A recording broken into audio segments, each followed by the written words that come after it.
Story 1. I'm 25 and I've never been a fan of bras. They're uncomfortable, restrictive, and way too expensive for something I don't even feel I need. During the time I worked from home, I completely stopped wearing them, and honestly, I got used to it. It felt natural, freeing, and I didn't see any reason to go back. So when I returned to the gym, I didn't change that habit. I wear loose clothes anyway, usually oversized t-shirts, so it's not like I'm walking around showing anything off. Most of the time, you can't even tell the shape of my body under the fabric. No one had ever said anything before, so I assumed it wasn't a problem. Until one day, it suddenly became one. I was doing squats, fully focused, mid-set, when I felt someone tap my shoulder. I paused, annoyed already, and turned around to see a guy I'd never spoken to before. And then he said it. "You know people can see your nipples through your shirt, right?" For a second, I just stared at him. Not because I was embarrassed, but because I was trying to process the audacity. Why was he even looking there in the first place? And who interrupts someone in the middle of a lift just to point that out? I didn't respond. I turned back to finish my set. But before I could even rack the bar, he stepped in and grabbed it while I was coming up, forcing it back onto the rack. "I thought you were struggling," he said casually. I wasn't. That's when my irritation turned into anger. I told him clearly that I didn't need help. I had safety bars set up, I knew what I was doing, and I didn't ask for assistance. But instead of backing off, he kept talking. He said he came over to spot me, but then he noticed my chest and thought it was inappropriate. Inappropriate for who? Then came the part that really crossed the line. He told me I should wear a bra next time so other people wouldn't feel uncomfortable. And somehow, this part still makes no sense. He claimed it would help with my squat balance. At that point, I felt singled out. I was the only woman lifting in that section, and none of the guys around me were getting unsolicited advice or comments about their bodies. So I snapped. "You've got more chest than I do. Maybe you should wear a bra so no one gets distracted when you fail your lifts." His face turned red instantly. He started mumbling something about just trying to help, then called me a bitch and walked off. I stood there for a second, adrenaline still rushing, wondering if I'd gone too far, but also knowing he had no right to approach me like that in the first place. Edit. Just to clarify, because people always jump to conclusions, I don't wear revealing clothes at the gym. Quite the opposite. I usually wear oversized shirts. My actual size is XS, but I go for large when I work out. You can barely see anything through them. Maybe during certain movements, like squats with a belt, something becomes slightly noticeable, but that's it. I'm not showing off, I'm just working out. Update 1. A bit later, I actually started wearing bras again, but not because of him.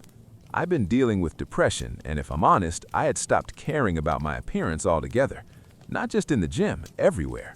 So putting in a little effort again, even something small like wearing proper workout gear, felt like a step toward getting my life back under control.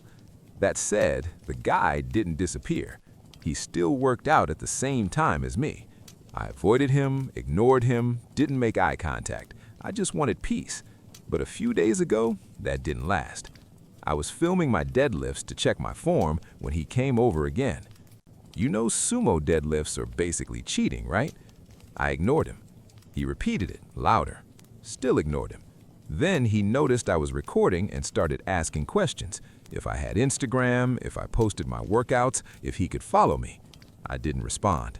And then he smirked and said, "Your form's improved now that you're wearing a bra." That was it. Something in me just snapped. I turned around and went off on him, loud, no filter. I called him out for being creepy, inappropriate, and obsessed with my body. I don't even remember everything I said, but it was enough to make the entire gym go quiet. People were staring. A staff member rushed over and asked what was going on. I told them everything, that he'd been bothering me for weeks and that I wanted to speak to the manager. Of course, he tried to play innocent, said he was just helping and that I was overreacting. But this time, I had proof. You could clearly hear what he said in the video I was recording. The manager reviewed it and sided with me. He got a 30-day ban with a warning that if he ever approached me again, he'd be permanently banned. For the first time since everything started, I felt validated. not just relieved, but actually heard. The manager didn't brush it off, didn't try to balance both sides, didn't tell me to ignore it. She took it seriously, and honestly, that meant more to me than the ban itself. For a few days after that, I kept expecting something. Awkward looks, whispers, tension, but none of it really happened. If anything, the atmosphere shifted in a subtle way. A couple of people who had been around during the incident gave me quiet nods of support. Nothing dramatic, no one made a scene, but it felt like they understood. And weirdly, that made me start noticing things I hadn't paid attention to before. The way some women constantly adjust their shirts between sets. How a few of them avoid the free weights area altogether and stick to machines. How many wear oversized hoodies, even when it's clearly too warm. It hit me that what happened to me wasn't rare. It's just usually ignored. Most people don't say anything. They just adapt, stay quiet, make themselves smaller. I guess I used to do the same in other situations. About a week later, the same staff member who stepped in that day came up to me again. She asked if everything had been okay since, and if I felt comfortable continuing to train there. We ended up talking for a few minutes.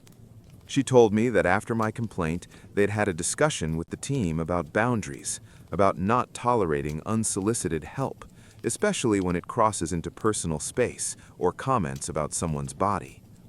Apparently, this wasn't the first time that guy had made people uncomfortable. That part didn't surprise me. What did surprise me was how long it probably took for someone to actually report it. After that conversation, something shifted in me. Not in a dramatic way, life-changing way, but enough. I stopped second-guessing myself, stopped wondering if I had overreacted, stopped replaying the moment in my head trying to make it smaller. Because I didn't overreact. He crossed a line, repeatedly, and I had every right to shut it down. A couple of weeks later, his band was still active, and honestly, I didn't even think about him much anymore. My focus went back to training. I started pushing myself more, adding weight, improving my form, being more consistent. Not to prove anything to anyone else, but because I finally felt comfortable again in that space. One evening, while I was finishing my workout, another guy, someone I'd seen around but never spoken to, walked past and said, "Hey, your lifts are really solid. Respect." That's it. No weird comments, no hidden meaning, just respect. And that felt different, clean, normal, the way it should be. As for me, I'm still figuring things out, mentally, emotionally, all of it. Some days are harder than others, but getting back into a routine, taking care of myself, even something as simple as showing up to the gym, it helps more than I expected. And yeah, I still don't love bras. But now, whether I wear one or not, that's my choice. Not because someone tried to shame me into it, not because someone made me feel uncomfortable, just mine. Final thought. I used to think situations like this weren't worth making a big deal about. Now, I get it. It's not about the comment. It's not about the bra. It's about boundaries. And once someone crosses them, you either let it slide, or you remind them they shouldn't have. Story 2. The entitled lady at Starbucks. A woman with an inflated ego decided that using mobile orders was unfair and demanded that I wait in line, even though my drink was already paid for and ready. I'm 28. There's a Starbucks conveniently located near my therapist's office, and over the past few months, I've gotten into the habit of grabbing a sugary drink before each session. Don't judge me, I know those 400-calorie whipped cream-topped sugar bombs aren't real coffee. But that overpriced $10 liquid dessert is my small comfort before diving into emotional self-improvement. Yesterday morning, on my way to therapy, I made a rare smart decision. I ordered ahead through the app to avoid the lunchtime rush. Perfect timing. 10 minutes later, I walked in just as the barista was finishing my pumpkin spice cold brew. She called my name, and I happily stepped forward to grab it. But before I could pick it up, a manicured hand gently landed on my forearm. The hand belonged to a woman who looked about 35, polished, confident, wrapped in a flawless linen suit. Her sleek ponytail, gold jewelry, and designer bag practically screamed, "I'm important." She exuded that unmistakable aura of superiority, chin slightly raised, posture perfect, as if she believed the air around her was more refined than everyone else's. For simplicity, let's call her Miss Entitlement. Her smile looked polite, but her tone was sugary sweet and condescending, like a teacher correcting a clueless child. "That's not yours," she said softly. I frowned, confused. I checked the cup. My name was written right there. "Oh, sorry. Do you have the same name? I think this one's mine. What did you order?" She shook her head, the smile tightening. "No, my name's much longer than that. I ordered a hot soy matcha with 2 pumps of vanilla." "Ah, then this definitely isn't yours," I said. "This one's a pumpkin spice cold brew.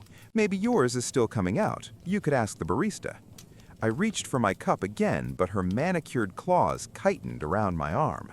Her mask slipped, and that fake smile cracked.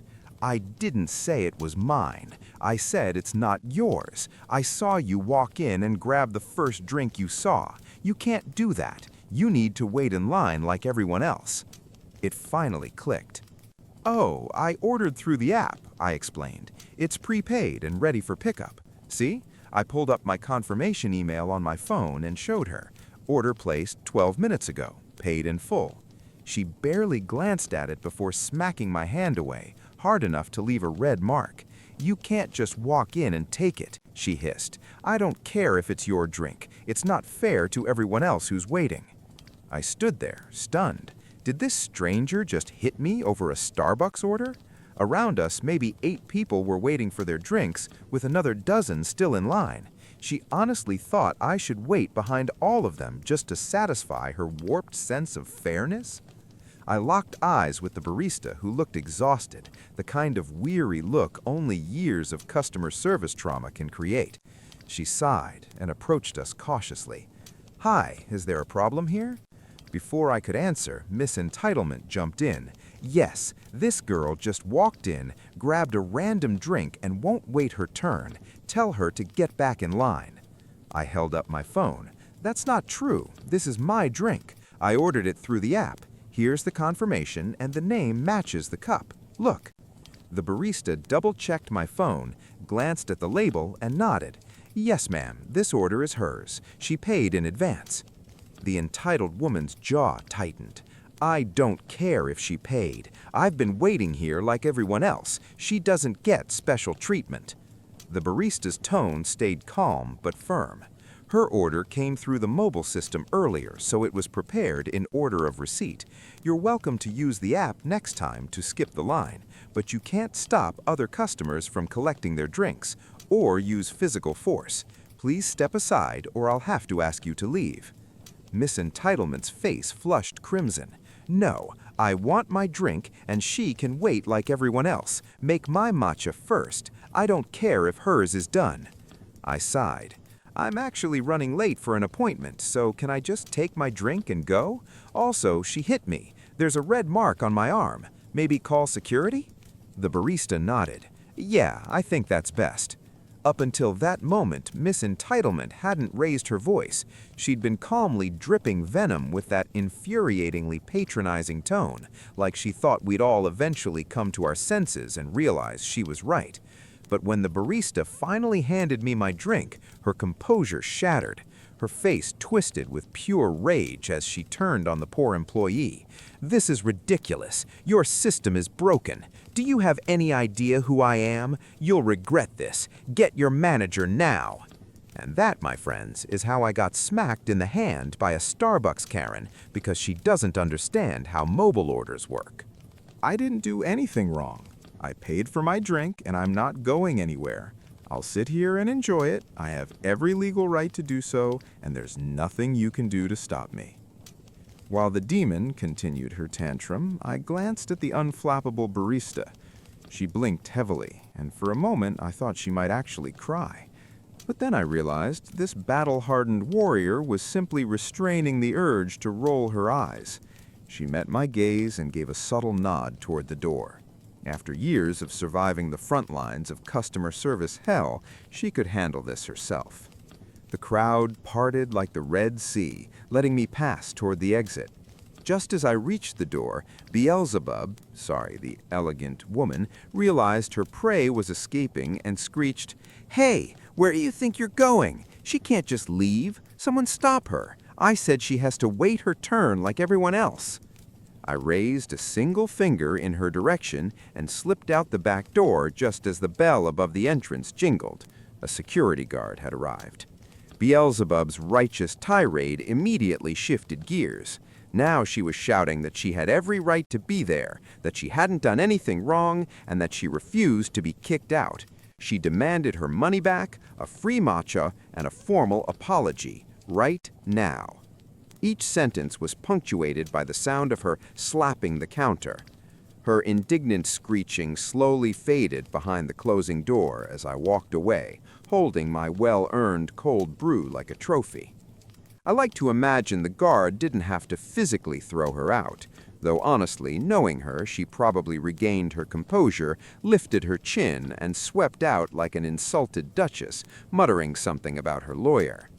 As I sipped that heavenly pumpkin-spiced madness, I pictured a lonely venti soy matcha latte, extra hot, 2 pumps of vanilla, slowly cooling on the counter. And somewhere a decaffeinated Beelzebub was probably raging in her fancy office. That thought made every sip taste even sweeter. Wow, I didn't expect so many people to actually read this all the way through.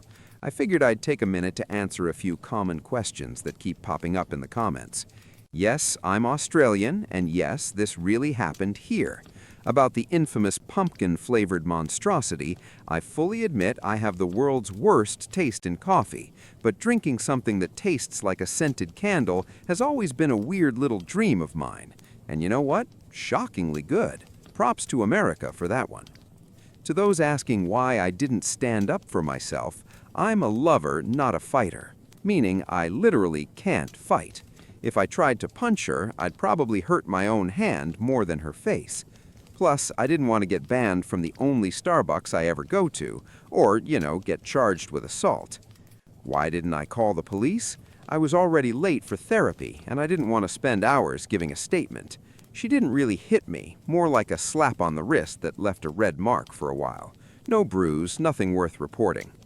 Should I have thrown my drink on her? Absolutely not. I'd rather calmly sip my $9 coffee milkshake in peace. Besides, if I'd made a mess, the poor employees would have had to clean it, not her. Oh, and shout out to the guy who literally made a fake account just to send me a death threat because he didn't like my tone and thinks I'm a stuck-up witch.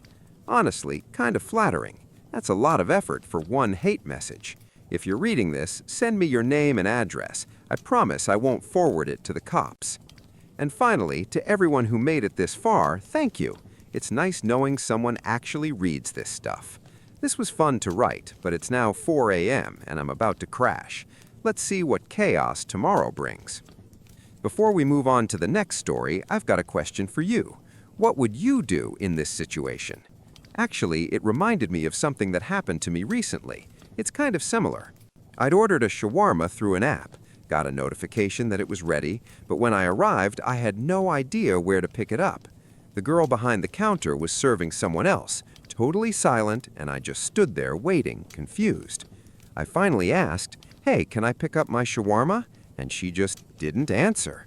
Awkward silence. I waited until she finished with the customer, asked again, and she finally handed it to me. I said, "You could have just said something." And she replied, "Can't you see I'm serving someone?" Like, what? I was new there, didn't know how pickup worked, and she couldn't spare 2 words to clarify? Some people just really hate being mildly helpful. Anyway, what do you think? Was she totally right to ignore me? Or was that just bad customer service? Curious to hear your thoughts, because like in the Starbucks story, sometimes these wait-your-turn situations aren't as black and white as they seem. Story 3. My boss demoted me, but still expected me to work just as hard as before. This happened a couple of years ago, but first I need to give a little background to set the scene. I grew up in a pretty poor family in the southern US. Despite that, I studied like crazy and earned a full scholarship to one of the top universities in the country, maybe even the world. I'm not trying to brag, it's just the truth. I realized early on that I absorb information fast, and it helps me work efficiently. And thanks to years spent collecting cans for money and working outside with my dad all day, I developed stubborn persistence and a strong work ethic. Being the oldest of 6 children, growing up in poverty also taught me to read people, their intentions, small cues, everything between the lines. In short, I was practically built for malicious compliance. After graduating from a great university, I moved back home to be close to my family and start my career. I also didn't care much for the Northeast, where my university was. It felt too gray and cold to me.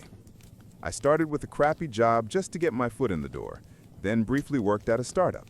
Eventually, I landed a position at a local government agency, earning almost double what I made before. The agency, well, specifically our county office, was notorious for insane turnover, awful coworkers, and an overall toxic and exhausting environment. Add to that the clients, who were often some of the most difficult people in the community, and the job drained every ounce of energy a person could have. But for a young guy, the salary felt good enough to deal with the pain. So when they offered me the job, I accepted, as cheerfully as someone can when walking straight into hell. I started in May. I worked my butt off from day one. I read the entire 350-page manual in my free time. I took on unpaid side tasks. I helped coworkers, even if it meant working more hours than I could handle. Sometimes I'd show up at 8 a.m. and wouldn't leave until 2 or 3 in the morning. I once had to cancel a long-planned date with my serious girlfriend because they called me in unexpectedly, and I stayed until late at night. I consistently worked far more than I wanted, but they just kept piling on work because I was performing well. My supervisor would always say things like, "That's just how things are here. It's for the good of the agency. The best employees are the ones who sacrifice themselves for everyone else." Outside of work, she seemed like a perfectly pleasant woman, but a small part of me grew more irritated every time I heard those lines. By June, only 1 month in, I was already looking for escape routes, just like all the talented people who quit before me.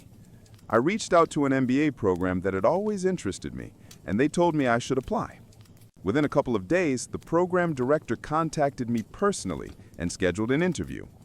The interview lasted 15 minutes. He thanked me for my time and ended the Skype call. Before the week was over, I received an email offering me a full ride scholarship plus a small but very useful monthly stipend as long as I agreed to work as a graduate assistant for 20 hours a week during semesters. I was thrilled and signed the acceptance document immediately. Just like that, in under a week, I went from drowning under a growing mountain of stress to becoming a future graduate student. The program began in January, which gave me about 5 months. I decided I'd stick it out at the agency, save as much money as possible, and then leave in December. Since I'm an honest person, I told my supervisor about my plans and explained that I'd be resigning at the end of December because I'd been given an incredible MBA opportunity. She congratulated me, said she was glad for my success, and told me she'd think about the next steps and get back to me soon. A couple of weeks passed, each day draining me a little more, like a river slowly eroding its banks. Finally, she called me into her office for a meeting. She told me I could stay with the agency, but only if I agreed to move into what she called a contract position. She said they needed me to vacate my current role so they could open it as an official vacancy and prepare it for a new hire. She insisted that all of this was for the good of the agency, and that someone as principled, hardworking, and ethical as me would agree to such terms, and should agree to them. Remember those words, because they'll matter later. I asked what exactly would change, and she gave me a vague summary. That wasn't enough for me. She wasn't a terrible manager, but life taught me one rule: never sign anything unless you've personally read every line. So I requested a week to decide and asked for all documents detailing every change, benefits, duties, restrictions, everything. She promised to bring the paperwork the next day. And that's where the malicious compliance began. The following afternoon, she handed me 12 double-sided pages packed with text, Every page was filled with size 10 times New Roman, the kind of formatting that makes sentences blend into each other like wet ink. Even the most dedicated reader would fall asleep halfway through it. I read the packet that night, and with each page, my mood sank lower and lower. I was losing nearly every benefit except my accumulated overtime. My title was being reduced. Several privileges I had earned were simply gone. But halfway through, something changed. I suddenly sat up. I had found a tiny clause buried deep in legal sludge stating that under this new contract, I could not work more than 40 hours a week. I was forbidden from performing many of the tasks I had grown to despise. I was required to do only the duties explicitly listed in the new job description. In other words, once I hit 40 hours, I was done. No exceptions, no pitching in, no being a team player. As I reread that microscopic sentence, a slow smile crept across my face. At first it was small, the polite "I'm pretending to be interested" smile you give on a bad date. Then it grew wider and wider until I probably resembled the Grinch plotting to steal Christmas. I knew exactly what I was going to do. I was so energized I barely slept. The next morning, I walked into the office prepared. My manager was delighted to hear I accepted the new contract. Of course, she had no idea how happy I actually was. After I handed her the signed pages, she began explaining what she wanted me to handle over the next 2 weeks. I quickly, but calmly, told her I wouldn't be able to do that. I explained that as a responsible and ethical employee, I must strictly follow my new contract. She stared at me, confusion mixing with anger, as I laid it all out. I could no longer perform several tasks I used to because the contract prohibited them. I could not work overtime under any circumstances unless my hours were officially recorded. Once I reached 40 hours, I was required to stop working immediately and go home. After-hours calls, emails, and messages, not allowed. Everything would have to wait until Monday at 8 a.m. I was no longer permitted to take on call shifts. They'd need to find someone else fast, which would be, challenging. I couldn't help coworkers the way I used to because I no longer had the authority, the time, or the legal right to do so. Her stare could have melted steel, and the longer I continued, the more intense it became. When I left her office, which was now seconds away from metaphorically exploding, I sat down and began drafting an email. Here's the thing. In my own position, you needed certified training before you were legally allowed to sign off on cases and documents. If you hadn't completed that training and anyone found out, attorneys could tear the agency apart. Because of the county's incompetence, I never got that training, yet they still had me doing a job from day one. Every request I made about it had been ignored. So I wrote the email. I addressed it to my former supervisor, the office manager, and the regional director, the usual trio who had ignored me before. But this time, I added 2 more recipients in the blind copy, the big boss from the central office and her even bigger boss. Networking and politeness, I practice them religiously. They pay off when it counts. I asked very respectfully when I would finally receive the mandatory training I had been promised months ago. I explained that I had been handling cases without the required certification and would have to continue doing so until my responsibilities were reassigned. 2 minutes later, I received a reply from the highest-ranking official in the entire state agency. She expressed that she was saddened and disturbed to hear about my situation and promised she would personally ensure I completed the required training.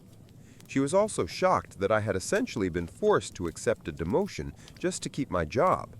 As a result, she guaranteed that under no circumstances would my salary be reduced. The most amusing part? I was being trained for a position I no longer held, so the whole exercise was absurd in itself. On top of that, the standard training sessions weren't even being offered at that time. This meant I had to travel to the state capitol for a special session, just me and a handful of other lucky employees from across the state. Since the capitol was far from home, company policy required that they provide a hotel room and a reasonable per diem. Thanks to some late-night research, I discovered that the city was hosting major events at the same time. I reported this to the big boss from the central office, explaining that no reasonably priced rooms were available near the training site. That would have been a contract violation on their part. Now it was their responsibility to find accommodation for me. In the end, the big boss exercised her authority and booked me a luxury suite in a stunning hotel, a pinnacle of cosmopolitan glamour, at least by local standards. The following week, I went to the week-long training. Let me remind you, this was for a job I no longer held and had no intention of ever doing again. My motivation, naturally, was minimal. The entire week, I did nothing but enjoy the luxury suite, expensive meals, and a couple of fun events in the city. In effect, I received a fully paid week off, even though I technically no longer had benefits. Returning to the office, I noticed that 2 coworkers from my department had quit, along with several others across the office. Chaos reigned largely because my letter from 2 weeks earlier had finally reached the central big boss. She had dug in, realized how badly our office was running, and acted swiftly and ruthlessly. She dropped the full weight of bureaucratic authority, and the office felt it. Thanks to my new contract status, I was required to do only what was explicitly stated in it. Due to office incompetence, I could complete all my assigned tasks in about 20 hours a week. Plus, with the chaos caused by coworkers being sent to training, I was often tasked with simply transporting items from one location to another, sometimes across the state. I was slightly annoyed that this distracted me from core duties, but of course I was willing to sacrifice myself for the agency.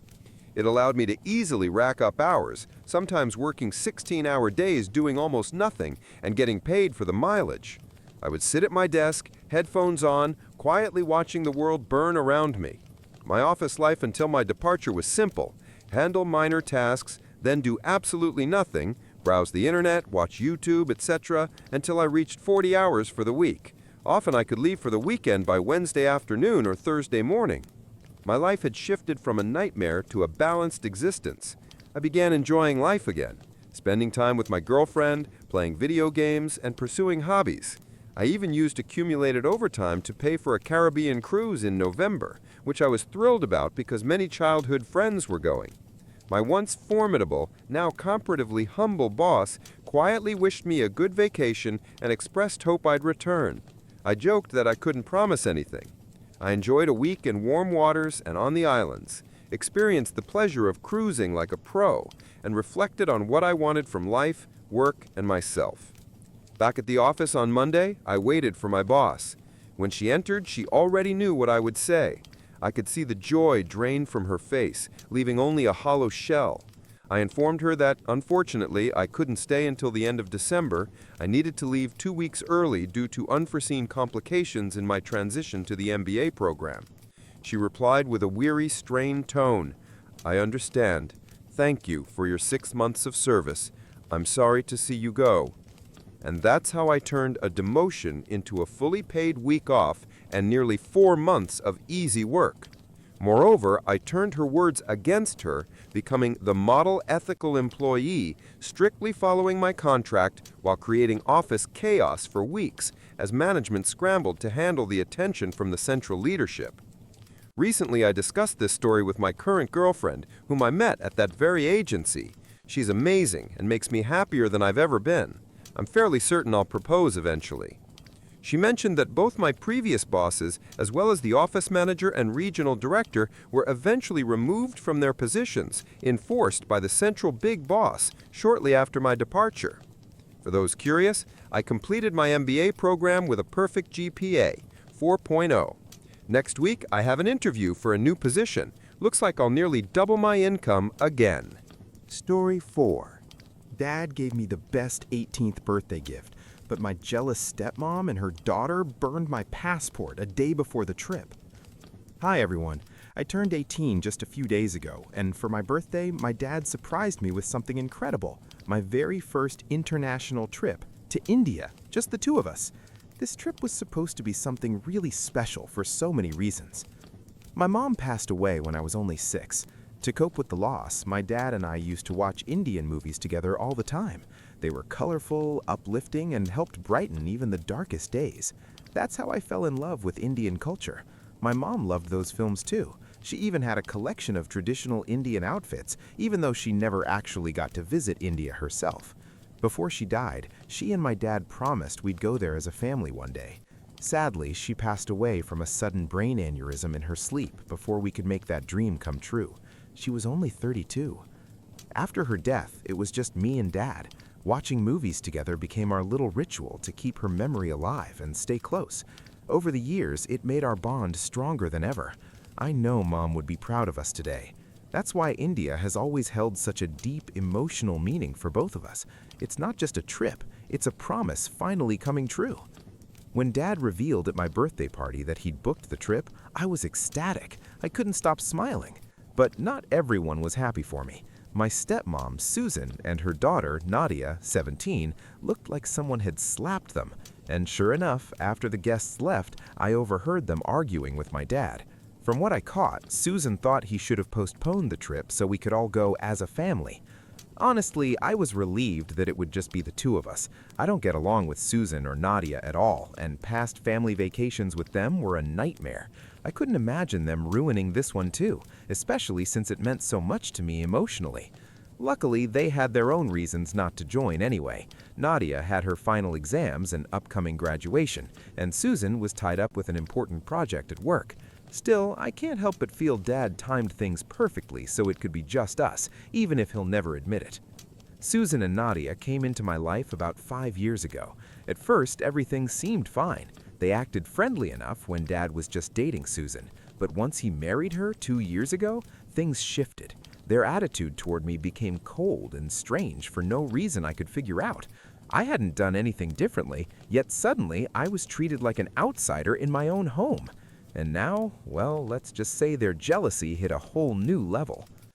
Things were already bad with my stepmom and stepsister, but what they did before my trip crossed every line. I was never close with Susan or Nadia, but at least in the beginning our relationship was civil and polite. That all changed after Dad married Susan. Suddenly, she started treating me like dirt, and Nadia copied every move her mother made. They'd talk down to me, make nasty little remarks, and act cruel, but only when Dad wasn't around. The moment he walked into the room, they'd flip the switch and turn into sweet, smiling angels. It was so fake it made my skin crawl. Eventually, I realized I needed to tell Dad what was going on. We sat down for a family talk, and at first, Susan and Nadia denied everything. Luckily, I had recorded one of our earlier conversations where they were openly horrible to me. With evidence on the table, they couldn't lie anymore. So instead of denying, they switched to emotional manipulation.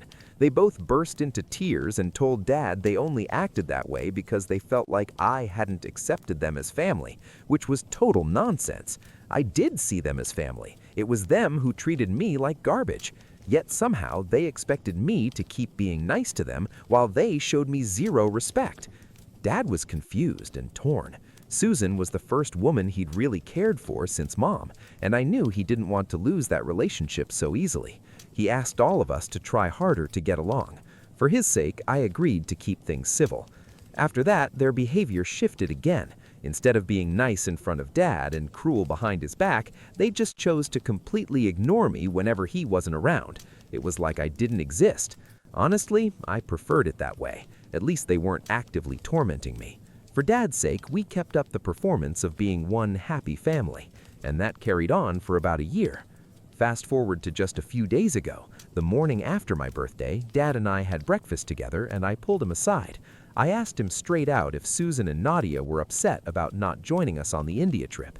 He admitted they were, but also reminded me how much this trip meant to us, especially with it falling so close to Mom's death anniversary. He wanted this to be our special time together, just father and daughter. He promised he'd smooth things over with them later. That was fine by me. Honestly, vacations with Susan and Nadia were torture. Dad and I are explorers. We love walking around, sightseeing, soaking up every bit of culture. They, on the other hand, prefer to sit in the hotel and complain if we're even a little late for dinner. To me, that's not a vacation. That's being trapped. India was supposed to be different. India was supposed to be ours.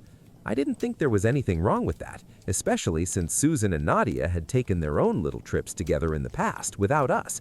The only real difference was that ours was longer and farther away, 10 days overseas instead of just a weekend somewhere nearby, but still it felt completely fair. Dad told me not to stress, to focus on packing and getting ready. He promised he'd deal with Susan and Nadia after we got back, so I did exactly that. For the past 2 days, I was walking on air, too excited to care about their drama. Yesterday, I finished packing everything, double-checked my documents, and tucked my passport into my bag so it would be ready. Our flight was scheduled today.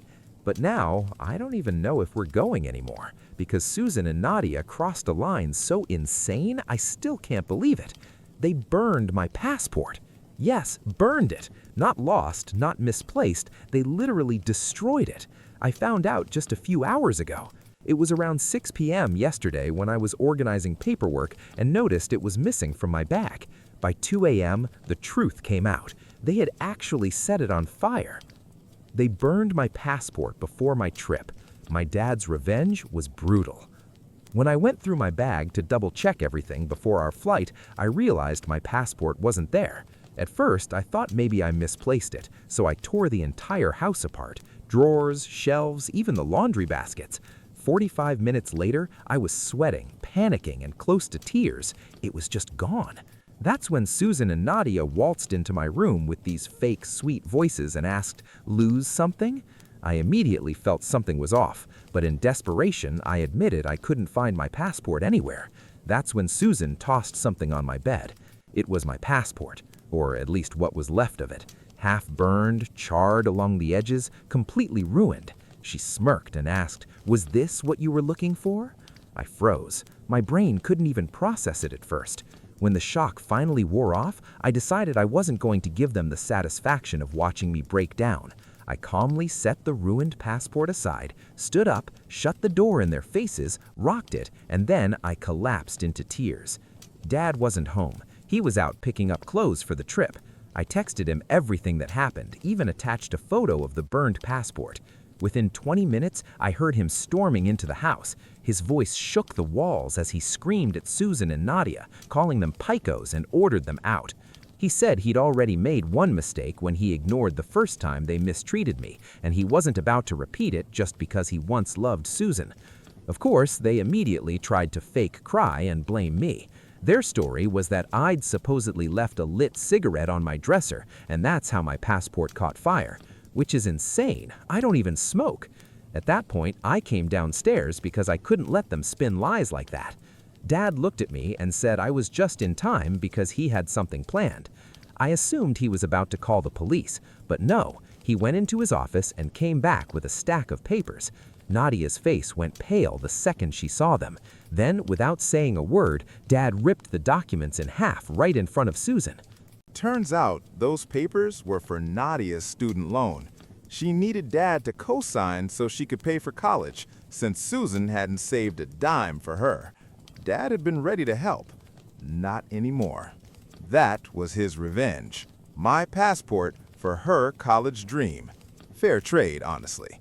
Within an hour, Susan and Nadia were gone. They begged, pleaded, even got on their knees, but Dad didn't budge. Now, since the moment they left, they've been spamming me with texts, Nadia especially. She keeps begging me to convince Dad to reconsider, promising she'll do anything to make up for it. She claims they never knew Dad was going to co-sign her loan, and that they just lashed out because they felt excluded. I finally replied once. I reminded them that they've gone on plenty of mother-daughter trips without us, so why is it unfair when Dad and I wanted one trip alone? Especially for my 18th birthday and in memory of my late mom. The truth is, Nadia still has her biological dad, even if he lives in another state and doesn't have custody. She still sees him sometimes. Me? My mom has been gone for years. That trip was supposed to be in her honor, and Susan and Nadia couldn't even let me have that. So no, I don't feel bad. What happened to Nadia was karma. Burning my passport was cruel. Losing Dad's support for her education, that was justice. Update. And now, honestly, Nadia has lost every right to ask me for anything, not even forgiveness. Still, she keeps messaging me, begging. I even tried blocking her, but for some reason I hesitated. Maybe because part of me wondered if it was a little unfair to plan a trip just for me and Dad, leaving her and Susan behind. Their getaways usually last only 2 to 3 days, somewhere nearby, while ours was supposed to be 10 full days in India. That's a big difference. So here I am, asking, am I really the bad guy for wanting one international trip with my dad without my stepmother and stepsister? Well, before I continue, I'll just say what I think the answer is. No, not at all. This situation seems clear. I wasn't wrong. I wanted time with my dad, especially on my 18th birthday, and especially since it was in honor of my late mom. What Susan and Nadia did was cruel and manipulative, and it says more about them than about me. My dad, he's the one I feel bad for. He fell for a woman who clearly didn't respect me, and by extension, didn't really love him the way she should have. Update. A lot of people asked why we didn't call the cops after they destroyed my passport. The truth, it didn't even cross my mind at first. I was in shock, panicking, crying, and honestly, what would it have done? They would have just claimed it was an accident, dragged it out forever, and nothing would change. We didn't want that mess. Others also asked why I wasn't in college yet. I graduated high school last year and decided to take a gap year to figure myself out. I worked a few jobs, interned in journalism, and gained some experience in the field I want to study. Now I'm applying to schools, and luckily my grandparents have already promised to cover my tuition, so my dad doesn't have to stress about me. Nadia's situation was completely different, which is why Dad was planning to co-sign her student loan. But after what happened, well, you already know how that ended. As for our trip, today was supposed to be our flight to India. Instead, we stayed home and watched old movies we used to love. It wasn't the same, but honestly, it helped. I finally blocked both Susan and Nadia, and I don't regret it. They don't deserve my sympathy. You were all right. I was only second-guessing myself because I've been missing my mom and was in a very emotional state. But they betrayed me for no reason, and whatever happens to them now, they absolutely brought on themselves. Update. It's been 4 days since my last post, and today Dad came home from work with big news. He filed divorce. Afterward, we finally had the conversation we'd been avoiding for far too long. He admitted that he'd been selfish. He loved Susan and tried to convince himself it would work out, even when her behavior, and Nadia's, clearly proved otherwise. Instead of trying to repair things with me, they simply shut me out completely. That's not family. That's not love. Dad told me he finally realized he'd been clinging to something toxic, and it was damaging both of us. He deserved better. I deserved better. Maybe he did love her, but it was obvious she didn't love him enough to even tolerate me, and that's not the kind of woman he should spend his life with. Update. The reason Susan never truly accepted me was simple. She could never see me as part of her family. Deep down, she probably knew that for Dad, I would always come first, and that neither she nor Nadia could ever replace me. That jealousy and insecurity made her bitter, and eventually it poisoned everything. Dad may never fully understand why their behavior shifted so dramatically, because before the wedding, they treated me kindly, but the moment the vows were said, it was like they became different people overnight. Dad admitted he ignored the signs, hoping things would somehow settle, but the damage was already done. He told me he's finished pretending. We're not a happy family, and there's no point in acting like one. That same day, after meeting with his lawyer, he filed for divorce. Later, he apologized for everything I had to endure because of his choices, and we just hugged. Some might call him a flawed father, but to me, he's the best dad I could ever ask for. Sure, he made mistakes and sometimes thought only of himself, but every mistake was outweighed by 10 good things he did for me. I love him, and I always will. Update. A few days later, it became official. Susan was served divorce papers. Dad came home early from work and locked himself in his office. I could hear him shouting into the phone, and it had me worried. Hours later, he finally explained. Susan had called, threatening to ruin him if he went through with the divorce. She promised to spread lies, throw accusations, and destroy his reputation. The first time, she caught him off guard at work, but once he was home, he recorded the call. When she realized he had proof, she flipped out, accused him of blackmail, and turned the whole thing into chaos. Dad didn't back down. He He told her if she tried to drag his name through the mud, he'd make sure she'd regret it. From her voice, he could tell she was shaken. He said the process will start soon, and once it's finalized, he and I will finally take that trip to India together. He promised me. For now, we just hope she doesn't create more problems, but honestly, with the evidence I have, including the destroyed passport, she knows she's fighting a losing battle. Update. Hi again, quick update because I'm super busy. The divorce is officially finalized, and the outcome? Honestly, Dad hit the jackpot. Susan walked away with nothing. No alimony, no settlement, no ridiculous child support she tried to claim out of nowhere. She fought dirty, but it didn't work. So now it's just us. We kept everything, and for the first time in a long time, life feels calm. I already have my new passport, and Dad and I have started planning our India trip again. This time, it's really happening. I can't even describe how excited I am. More importantly, I'm genuinely happy now. Thank you all for your support along the way. Story 5. I nearly lost $900,000 during my divorce, but instead, I destroyed my cheating wife in court with shocking evidence. I work as an elementary school teacher, so my daily routine is very predictable. I have fixed hours at school, and every Tuesday, we usually had staff meetings that ended around 6 p.m. That meant I normally got home by 7. My wife, Terry, whom I had been married to for over 30 years, would go to the gym every Tuesday evening. She always came back exhausted, so I usually prepared dinner while she showered and handled the house chores. But one day, my principal surprised us by canceling the meeting. It was only 3:30 p.m., and I thought it would be a great idea to head home early, cook dinner, and maybe catch up on some household tasks. Lately, I'd noticed Terry becoming more distant, and I hoped a candlelit dinner might help rekindle some spark between us. Our marriage had been strained by financial troubles, and I could feel her pulling away more and more. She wanted to control everything, and if things didn't go her way, she would become stubborn and irritable. I always thought of myself as patient, but it was starting to wear me down. When I got home, I noticed her car in the garage. That was strange because she usually took the bus to the gym. I slipped in quietly through the back door. The first thing I saw was her purse sitting on the kitchen counter. Terry was always meticulous about where she placed her things, so this was odd.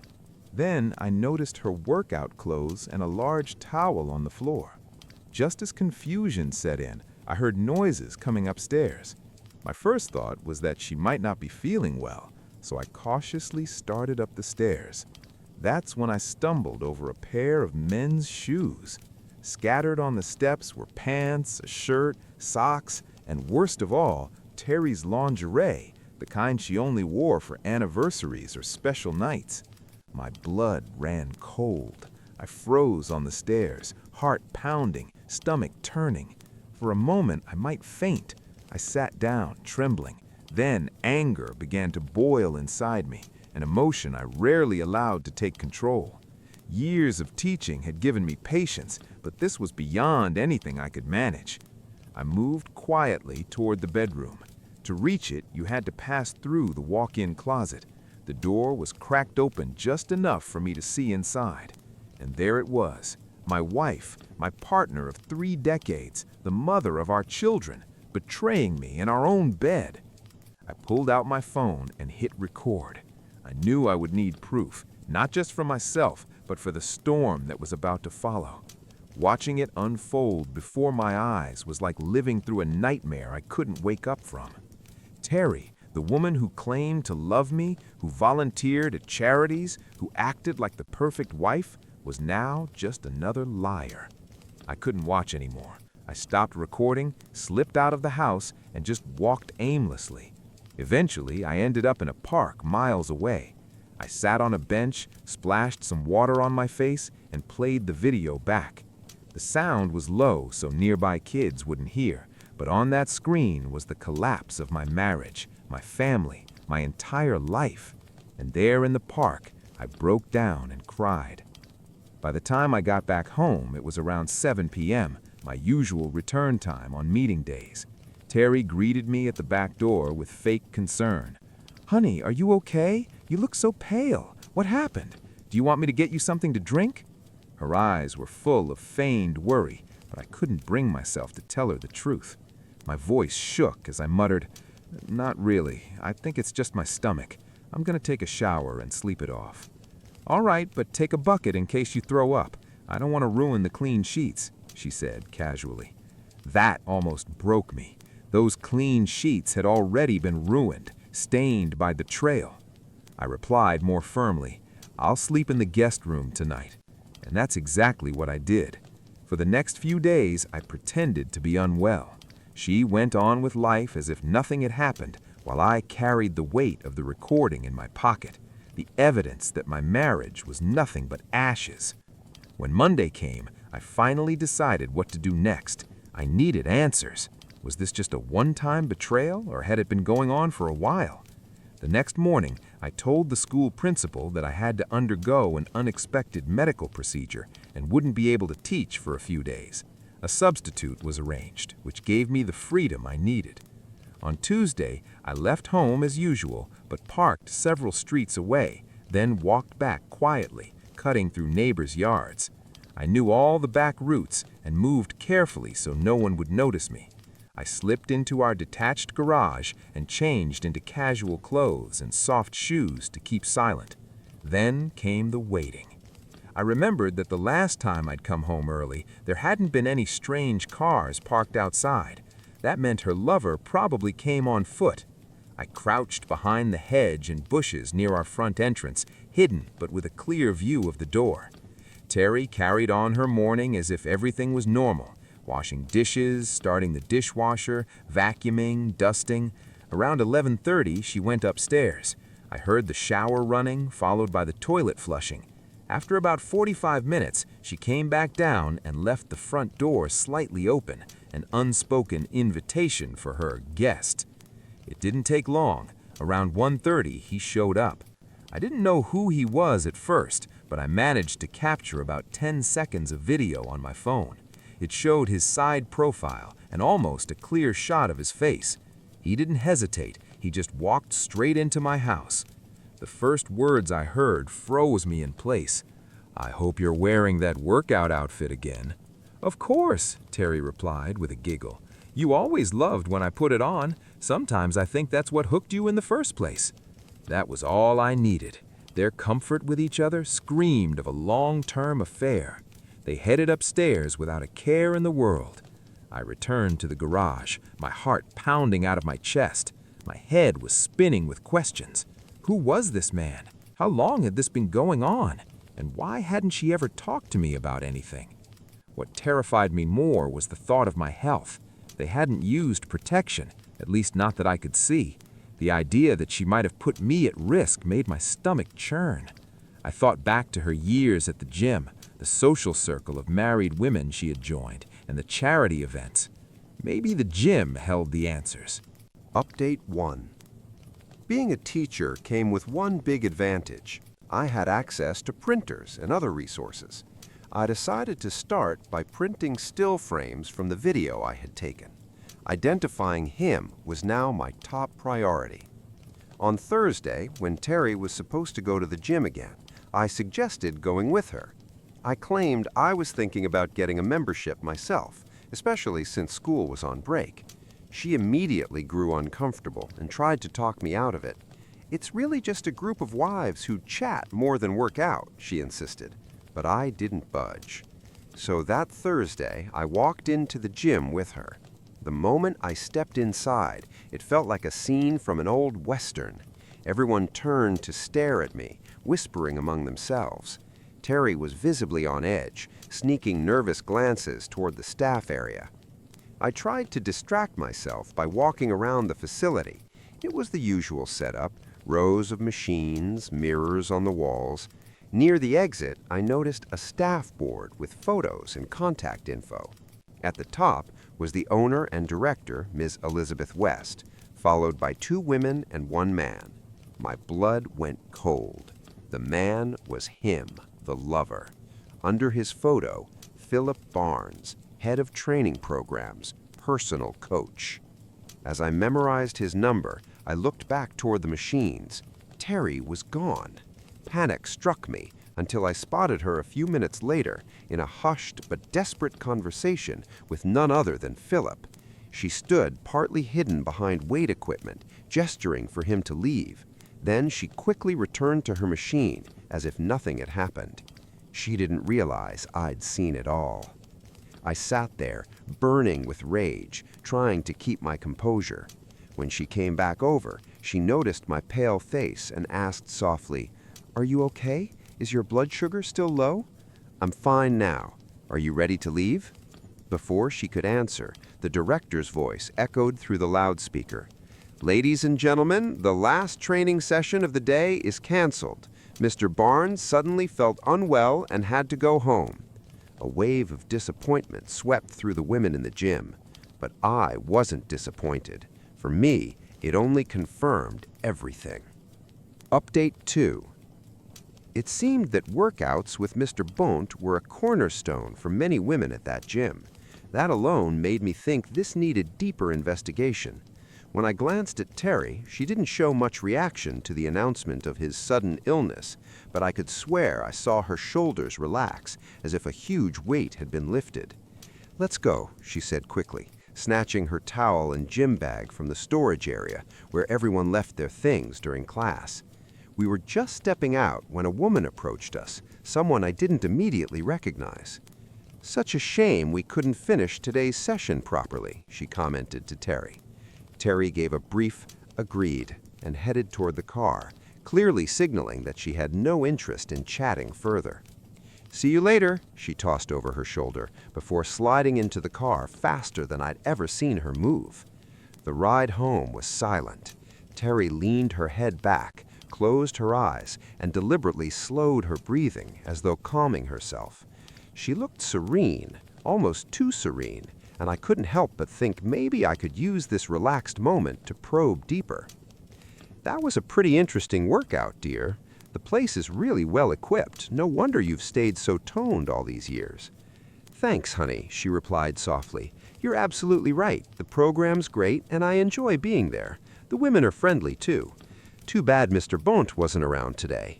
She caught herself too quickly, correcting, Philip Bont. He usually finishes every session with those tough exercises that really push us to the limit.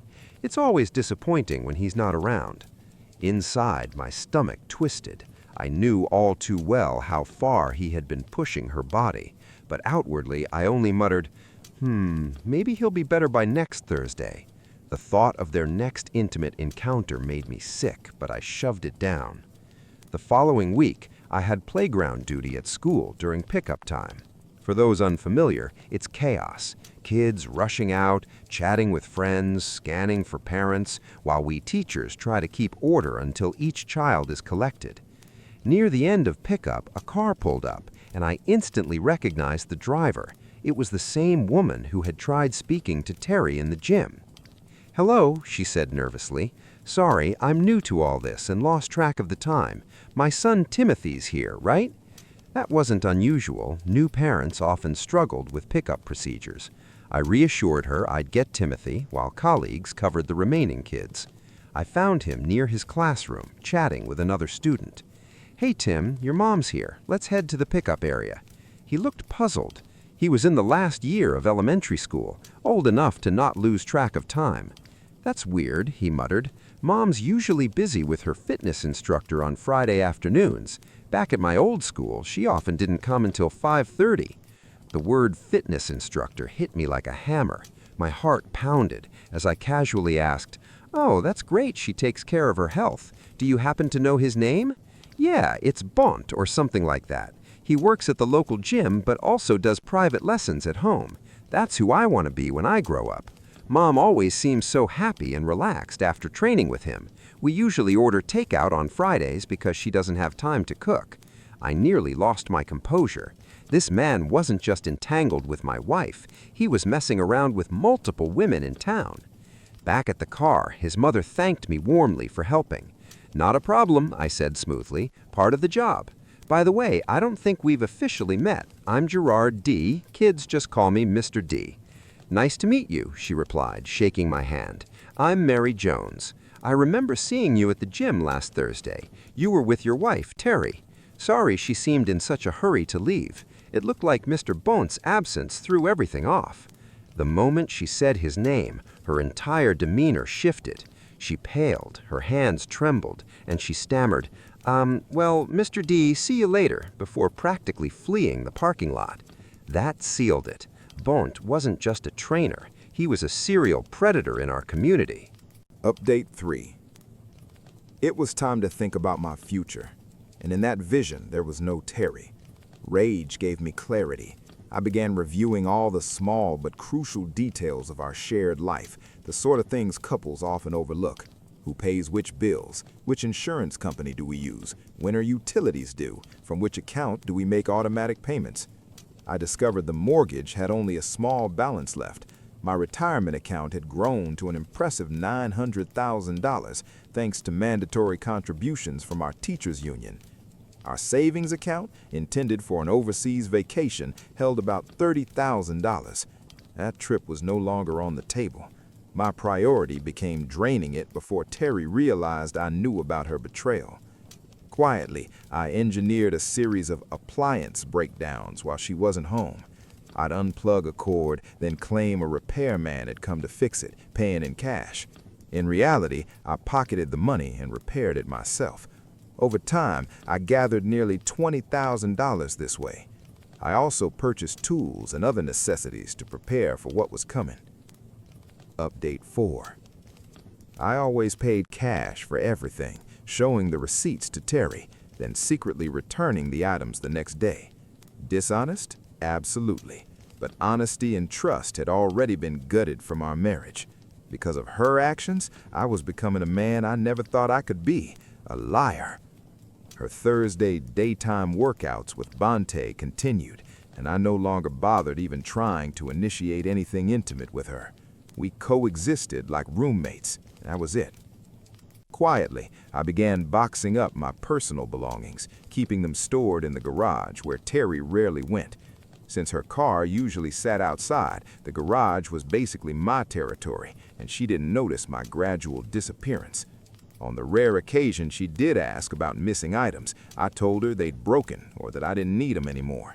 She accepted those answers, mostly because many of my things didn't fit her preferred aesthetic anyway. When most of my possessions were gone and the house looked practically unchanged, I realized how much I'd already surrendered to Terry's control over the years. I withdrew what I could from my retirement account and bought a small house on the edge of town. It wasn't much, just 2 bedrooms, a tiny yard, and a garage, but it was mine. Close to the school where I worked, and best of all, the mortgage was small enough that half my salary easily covered the payments. No mansion, no luxury, but solid. Amazing what you can find if you're willing to skip the glossy neighborhoods. I moved my belongings in piece by piece. Furniture wasn't a problem. Secondhand shops and donation centers were full of cheap finds. Honestly, the place reflected my own state, used but still standing. It was time for everyone to get what they deserved. One afternoon at school pickup, Mary Jones came over to me again. Her son Timothy was playing nearby, but I immediately noticed she looked shaken, as if she had been crying. As a teacher, you get trained to read those signs. "Mr. D, can I talk to you for a minute?" she asked, her voice wavering. "Of course. Just park over there and meet me at the benches." I always joked that those benches near the pickup zone were my office. She parked, then joined me while Timothy kicked a ball around. She hesitated, then finally began. "I don't know how much you know about what's been happening at the gym." I kept my face steady. "I know Terry, my wife, enjoys it there, says it keeps her in shape." She bit her lip, clearly wrestling with herself. Then she blurted out, "There are things you need to know." I cut to the chase. "Does this have to do with Philip Bonte?" Her expression hardened instantly. "You have no idea just how much it has to do with that pig." "I can imagine," I replied carefully, "but go on." Tears welled in her eyes. "It targets women at the gym, regulars. He watches, waits, and then pounces." I asked how she knew. She looked away, ashamed. "Because I was one of them, until last month. We met every Friday at 12:30. Her voice faltered as though reliving it. She confessed how she had believed there could be a future with him. Divorced, lonely, missing intimacy, Bante had filled a void until suddenly another woman replaced her. He dropped her cold with nothing but a half-hearted, "Sorry, can't anymore." She gave a bitter laugh through tears. "I thought I was special. Turns out I was just another notch." I sat stunned. How could she unload this on me, her child's teacher? She must have been truly desperate. Trying to offer some comfort, I murmured, "Relationships aren't always what they seem." Her eyes narrowed, searching my face. Then she whispered, "You already know, don't you, about him and Terry?" I swallowed hard. "Yes, I know." Mary reached for my arm. "Then please believe me, he'll keep doing this until someone stops him. He doesn't care who he hurts, as long as his ego's fed. He even brags about it at bars with his buddies." Her tone sharpened. "If you need my help to make him pay, just say the word. That man deserves to be brought down." She called for Timothy and drove off, leaving me in silence. I sat there, mind racing. Oddly, I felt a flicker of relief. Her confession made my plan for revenge seem less like an act of a betrayed husband and more like a moral obligation. Bante wasn't just wrecking my life, he was a predator preying on countless women. The question now was, how many more? I started piecing together his schedule. The gym was open every day except Mondays, and he seemed to be there constantly. Using the number listed at the gym, I tracked down his address, just 3 blocks from our house. No wonder it was so easy for him to sneak over for sessions with my wife. I told Terry that my doctor had recommended daily evening walks around 5 p.m. Luckily, she showed no interest in joining me. That gave me the perfect cover. Since I knew it wouldn't interfere with her own meetings, everything went smoothly. During my first evening walk, I headed straight to Bante's address and discovered that he lived in a ground-floor apartment among several similar buildings. His car wasn't there, so I lingered nearby to catch his return. He usually left our house well before 6 p.m., which meant he almost always came back around that time. Sure enough, at exactly 6 p.m., he walked into his apartment. It became a routine, day after day, whenever I was free to go out. On days I had staff meetings and couldn't leave, I assumed he still followed the same pattern. I began to suspect that his evenings at the gym weren't really about exercise, but about meeting different women. To confirm this, I adjusted my schedule, starting my walks earlier and watching his daily movements more closely. Eventually, I decided to take a full week off from work just to investigate. I went to an electronics store and purchased surveillance equipment, a long-range listening device, motion-triggered HD cameras with audio, and an external hard drive for storage. On Monday, after setting everything up, I installed the first camera inside Bante's apartment. Luckily, his place was small, almost like a studio with a kitchenette and dining space. One camera was enough to cover the entire living area, except the bedroom. Breaking in was shockingly easy. He hid his keys under the doormat. Careless. All I had to do was wait for him to head to the gym, slip inside, place the camera, and leave. From then on, every sound or movement in Bante's apartment was recorded and streamed straight to my laptop, time-stamped and secure. That same evening, I got my first footage, Bante eating takeout in front of the TV before heading to bed at 9 p.m. The next day, I slipped into the gym through the back entrance after closing time and set up a second camera in a private room where clients were usually assessed. This was the same room Bante often used for one-on-one sessions. By Wednesday, when Terry went out shopping, I had already installed the third and fourth cameras, one in our bedroom and another in the living room. Reviewing Tuesday's recordings shocked me, though deep down I wasn't surprised. Bante woke up, went out for breakfast, then came back and made a phone call. "Julie, hey, it's me. He's gone. See you at 12:30. Wear what I told you. Don't worry, I'll be careful. No one will see me come over. You said he's out for 3 days? Perfect. I'll come Thursday and Friday too. We'll talk later. Love you." He hung up with a spring in his step. practically glowing. On Thursday, I set up in the garage with my laptop, waiting. As expected, the camera caught him returning with breakfast again, then calling Terry. She answered, "Good thing my husband left for work. See you at 12:30 like always." That was the breaking point. Later, I asked Mary, Terry's mother, to help me compile a list of all the women Bonte had been involved with in the past. She attacked the task with energy, and within a week, I had names and addresses. To my horror, Terry's name was on that list too. At this point, our house meant nothing to me. It wasn't a home anymore, just a building. Terry noticed the emptiness, but I brushed it off, saying I was reorganizing my things. Meanwhile, I secretly prepared for the end. I met with a divorce attorney, set up new bank accounts and insurance under my name only, moved our vacation savings to my private account, and switched to a new SIM card. I even changed the beneficiaries of my retirement plan to our children. I gathered all the evidence, surveillance footage, phone transcripts, photographs. I placed it all in folders along with the names and contact details of the women Bonte had been with. I even included the address of a local clinic for STD testing, since most of his affairs were unprotected. On our kitchen table, I left divorce papers, DVDs of their encounters, printed stills, and my wedding ring, cut in half and smeared with grime. Beside it was a note. "Terry, this ruined ring is what's left of our marriage. Do not contact me. If you must, do it through the attorney listed in the documents. I've requested a restraining order at the school, so do not come there. Any disturbance will result in immediate police intervention. Our children know the truth, so don't expect to rewrite the story." Then I left. In the weeks that followed, everything fell apart for them. Word of the scandal spread quickly. The gym owner was forced to shut down and leave town. Bonte was later found beaten in an alley downtown. Divorce filings surged in our area, and several houses went up for sale.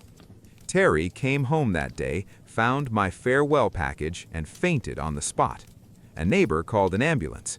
She later tried to contact me, but I ignored every attempt. Eventually, she even stormed the school, which ended in her arrest. After that, her efforts stopped.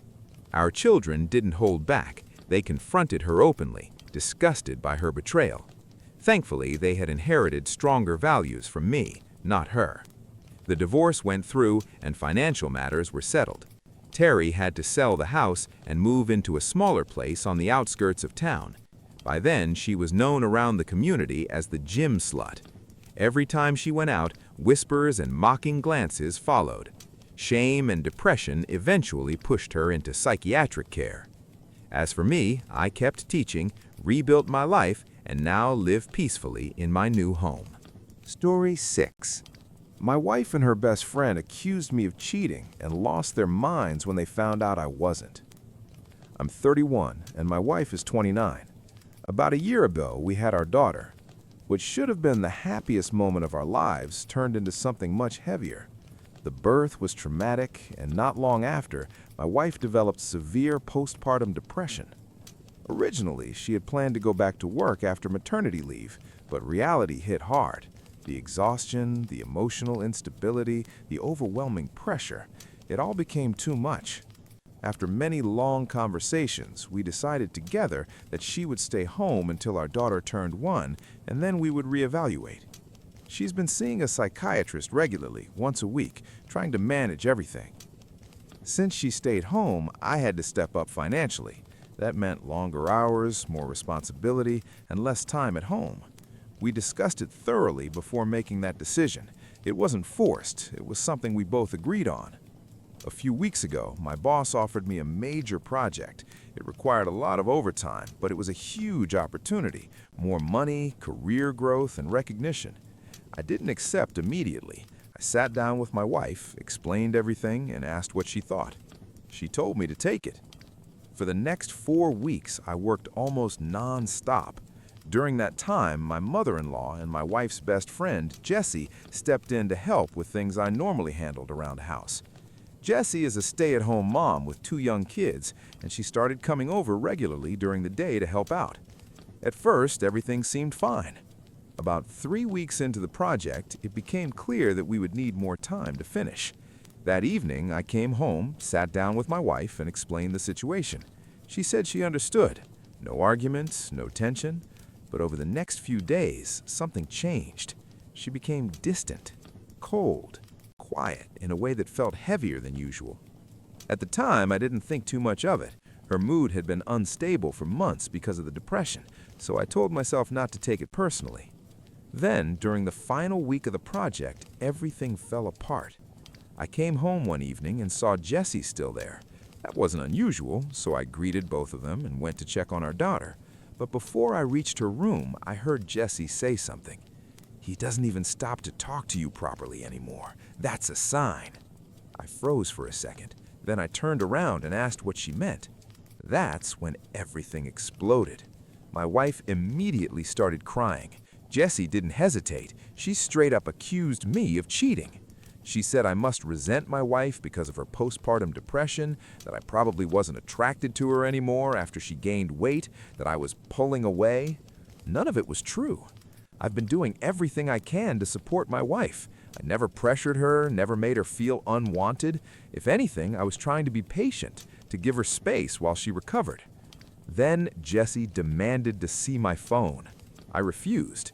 Not because I had anything to hide, but because of how insane the situation was. It wasn't her place. She immediately said, "That proves it." So I looked at my wife and said calmly, "You can check my phone if you want." She nodded, and honestly, that moment broke something inside me. After everything we'd been through together, after everything I was doing for our family, she believed it was possible that I was cheating. She went through my phone. There was nothing. No messages, no hidden apps, no suspicious calls, nothing. But Jessie wasn't done. She started yelling that I must have deleted everything. Her voice got louder and louder until she woke up our daughter. That was it for me. I told her to get out. Eventually, she left. I went to calm down my daughter while my wife stayed on the couch crying. After our daughter fell back asleep, I sat next to my wife and tried to talk. I reminded her that we had discussed it beforehand, that she had supported my decision. She said it felt suspicious that the project had been extended. So I showed her everything, messages from work, emails, even payroll records confirming the overtime. She apologized. She said she trusted me again, but that Jessie had kept telling her these things were signs. I asked her one simple question. Why did you trust her more than me? She didn't answer. A couple of weeks later, the project ended. I reduced my workload to spend more time at home, but something wasn't right anymore. I felt exhausted, not just physically, but emotionally. And deep down, I couldn't shake the feeling that the trust between us had been damaged. I kept asking myself one thing. What happens next time? A few days later, I realized I couldn't just ignore how I felt anymore. I was drained, confused, and honestly, hurt in a way I couldn't fully explain. That evening, I told my wife I wanted to find a therapist. I didn't accuse her of anything. I didn't bring up the cheating accusations. I just said I was struggling and needed someone to talk to. She barely reacted. "Do whatever you want," she said, like it didn't matter at all. That response stayed with me longer than I expected. The next day, I came home from work, and the moment I opened the door, I knew something was wrong. The house was a mess. Not just messy, destroyed.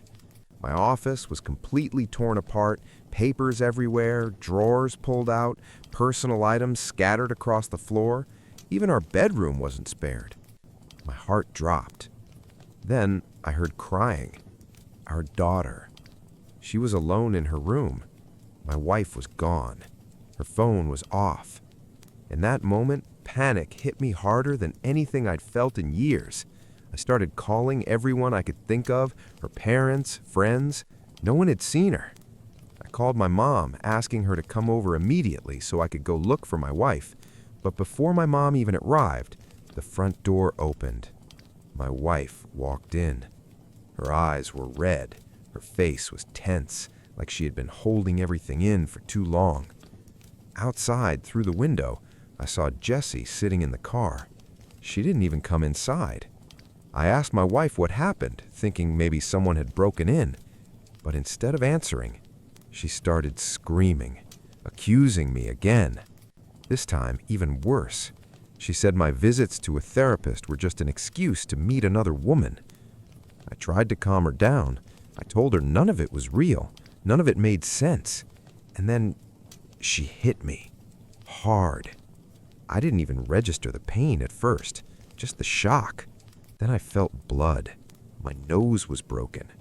And just like that, everything went silent. She stopped, sat down, and stared at the wall like nothing had happened, like she wasn't even there anymore. I didn't waste time. I grabbed my daughter, locked us in her room, and called my mom again, explaining everything as fast as I could. When she arrived, we packed a bag and left immediately. My wife didn't even look at us. We dropped my daughter off at my dad's house, and then my mom took me to the ER. I remember sitting there, covered in blood, realizing how far things had gone. This wasn't just arguments anymore. This was dangerous. For now, my daughter and I stayed with my parents. My wife went to stay with hers. I started thinking about legal steps, possibly a restraining order, especially against Jesse, and separation. I still loved my wife, but I couldn't ignore what happened. I couldn't risk my child's safety. I told myself I would wait, give her time to get help, to stabilize. Maybe there was still a chance to fix things. But life didn't give us that chance. 3 days later, everything ended. My wife died. She crashed her parents' car into a tree. Just like that, gone. And the worst part?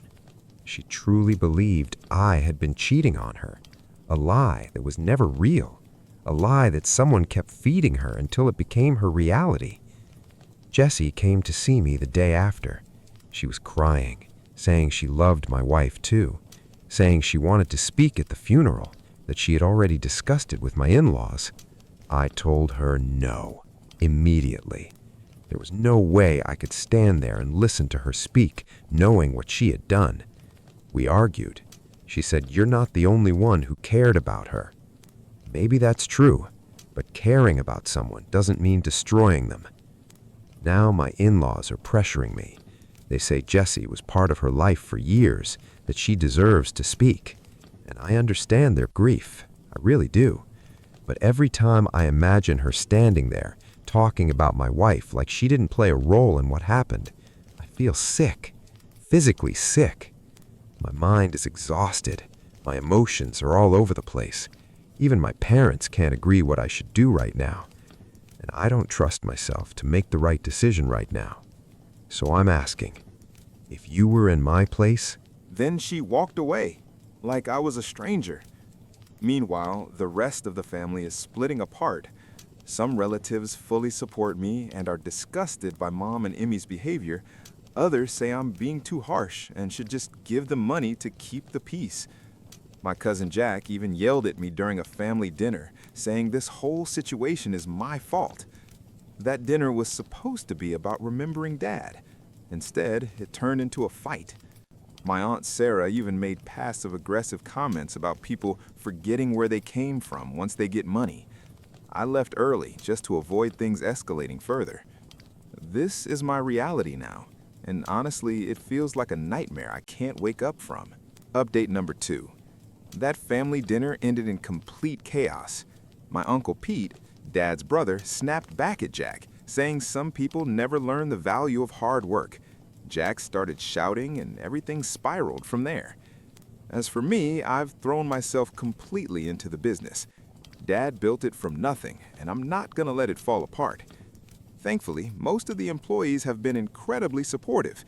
Many of them have known me since I was a kid, and they keep sharing stories about Dad that remind me why I'm doing all of this. One moment hit especially hard. Jim, the same employee Dad gave a second chance to years ago, came into my office with a stack of old photos. Company events, holidays, store openings. In every single one, there was Dad, working, smiling, present.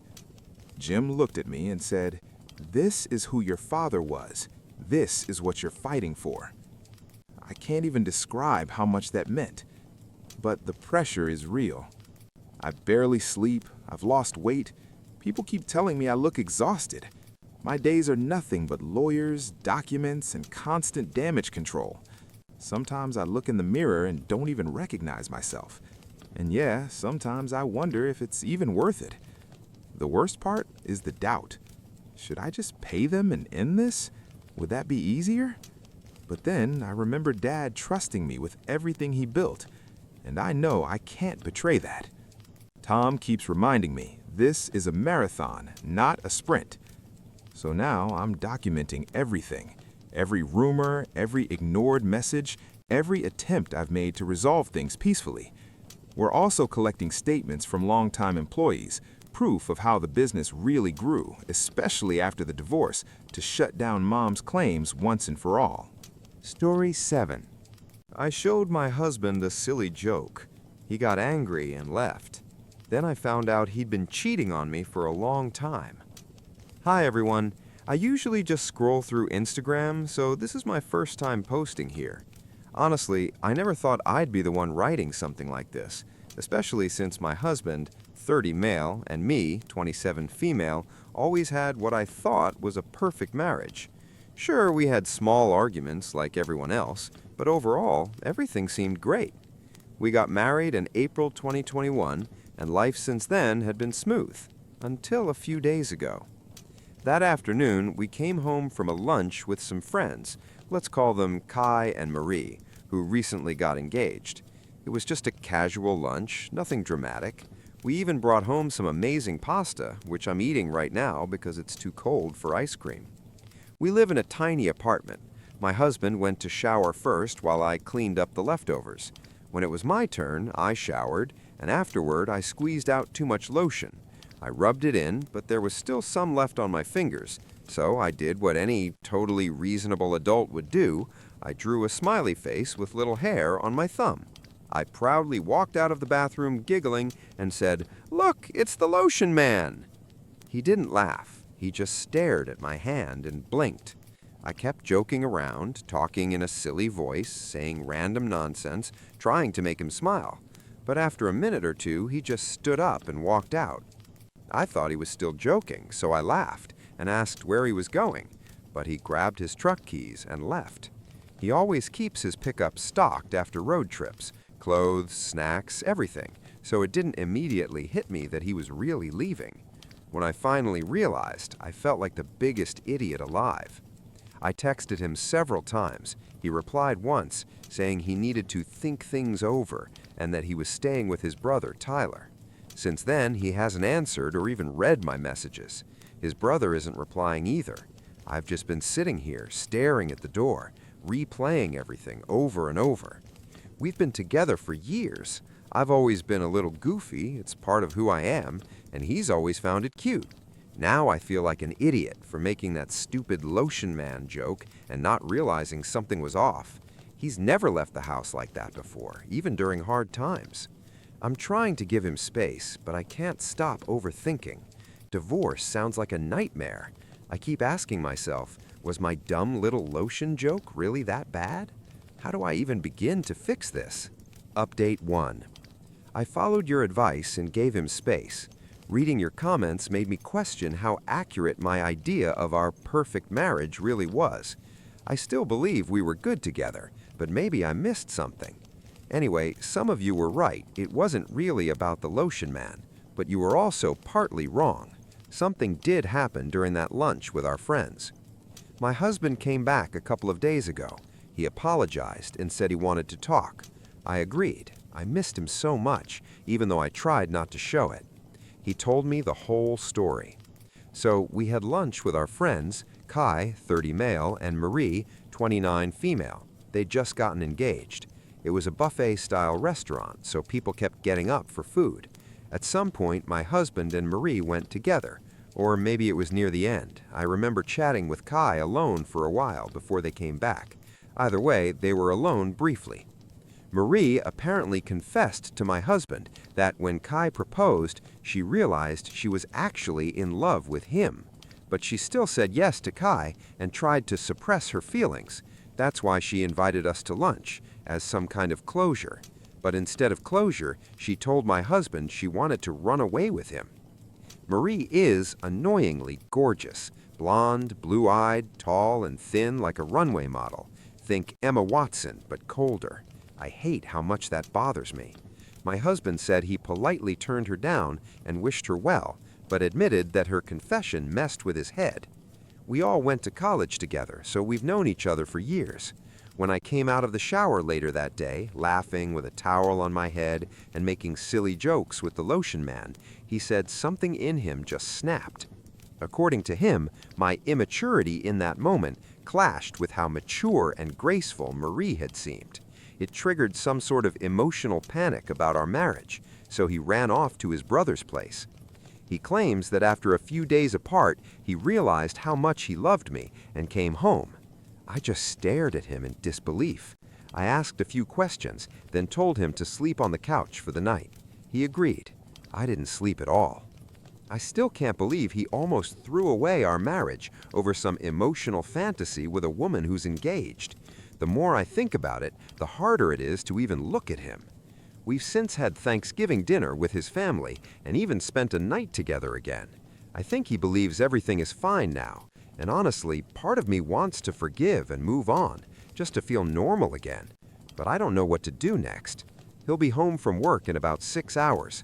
I'm a teacher, so I have the day off, and my brain's been spinning with options all morning. A. Tell Kai what his fiancée did. My husband begged me not to, saying Marie just had a moment of weakness. B.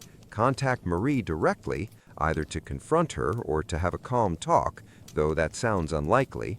C. Call Tyler, my husband's brother, and ask if my husband ever really stayed with him. His house is uncomfortably close to Marie's, and that makes me nervous. Or D. Do all of the above. I honestly don't know what I'll do yet. I showed my husband a silly joke. He got angry, walked out, and never came back. Turns out he'd been cheating on me for a long time. Hi everyone, I usually just scroll through Instagram, so this is my first time posting here. Honestly, I never thought I'd be the one writing something like this, especially since my husband, 30 male, and me, 27 female, always had what I thought was a perfect marriage. Sure, we had small arguments like everyone else, but overall, everything seemed great. We got married in April 2021, and life since then had been smooth, until a few days ago. That afternoon, we came home from a lunch with some friends, let's call them Kai and Marie, who recently got engaged. It was just a casual lunch, nothing dramatic. We even brought home some amazing pasta, which I'm eating right now because it's too cold for ice cream. We live in a tiny apartment. My husband went to shower first while I cleaned up the leftovers. When it was my turn, I showered, and afterward, I squeezed out too much lotion. I rubbed it in, but there was still some left on my fingers, so I did what any totally reasonable adult would do. I drew a smiley face with little hair on my thumb. I proudly walked out of the bathroom giggling and said, "Look, it's the lotion man!" He didn't laugh. He just stared at my hand and blinked. I kept joking around, talking in a silly voice, saying random nonsense, trying to make him smile. But after a minute or two, he just stood up and walked out. I thought he was still joking, so I laughed and asked where he was going. But he grabbed his truck keys and left. He always keeps his pickup stocked after road trips, clothes, snacks, everything, so it didn't immediately hit me that he was really leaving. When I finally realized, I felt like the biggest idiot alive. I texted him several times. He replied once, saying he needed to think things over and that he was staying with his brother, Tyler. Since then, he hasn't answered or even read my messages. His brother isn't replying either. I've just been sitting here, staring at the door, replaying everything over and over. We've been together for years. I've always been a little goofy, it's part of who I am, and he's always found it cute. Now I feel like an idiot for making that stupid lotion man joke and not realizing something was off. He's never left the house like that before, even during hard times. I'm trying to give him space, but I can't stop overthinking. Divorce sounds like a nightmare. I keep asking myself, was my dumb little lotion joke really that bad? How do I even begin to fix this? First update. I followed the advice people gave me and gave him space, but reading everyone's comments made me think maybe our perfect marriage wasn't as perfect as I believed. And turns out you were right about something happening during that lunch. My husband came back a couple of days later, apologized, and said he wanted to talk. He told me that while I was chatting with Kai, Marie had confessed to him that she was in love with him and had been since college. She said she'd accepted Kai's proposal hoping the feelings would fade, but seeing my husband again brought everything back. She even asked him to leave me for her. He said he turned her down and wished her well, but he admitted that the confession messed with his head, that he started comparing us. Marie was beautiful, confident, and composed. Meanwhile, I'd been goofing around in a towel, laughing about a lotion face. He said it made him suddenly question our whole relationship, and that's why he panicked and left. I was speechless. He said he realized how stupid it was and that he still loved me. I told him to sleep on the couch. Since then, he's been acting like everything's fine again, but I can't unhear what he said, that another woman's confession made him doubt me. I don't know if I can ever look at him the same way. He thinks we can just move on, but I'm torn. Part of me still loves him. Another part wants to scream. I've been thinking about telling Kai what Marie did, but my husband begged me not to, saying she just made a mistake. I'm not sure I believe that. Second update. Thank you all so much for the love and support. Seriously, I didn't expect such kindness. My last post was deleted, but here's what happened since. I took your advice. I talked to everyone involved, Kai, Marie, my husband, and Tyler. What I found out completely shattered me. When I met with Kai, I told him everything I knew. He was skeptical at first, then broke down crying. Turns out Marie had told him nothing. Together, we went to confront her. At first, she denied everything. Then she snapped. The truth came out, and it was so much worse than I imagined. My husband wasn't innocent. He was the one who'd started everything. He had suggested to Marie that before she officially married Kai, the three of them, him, Marie, and another woman, should spend a night together, and Marie had agreed. Apparently, this wasn't new. She'd been cheating on Kai for years, with both men and women, and my husband had been cheating on me just as long. They covered for each other.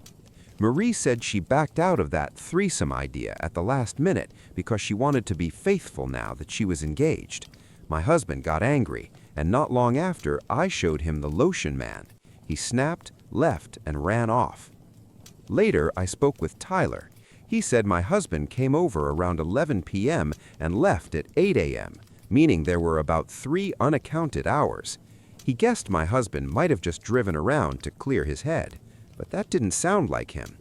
That night, when my husband fell asleep early, I went through his phone. At first, nothing. Then I found a hidden folder, and there they were, dozens of nudes. Not mine, not Marie's either, from another woman. Let's call her Allison. Stunning redhead, hourglass figure. Their messages went back to February, right before Valentine's Day, when I was planning a surprise for him. She didn't even know he was married until recently. When she found out, she was furious.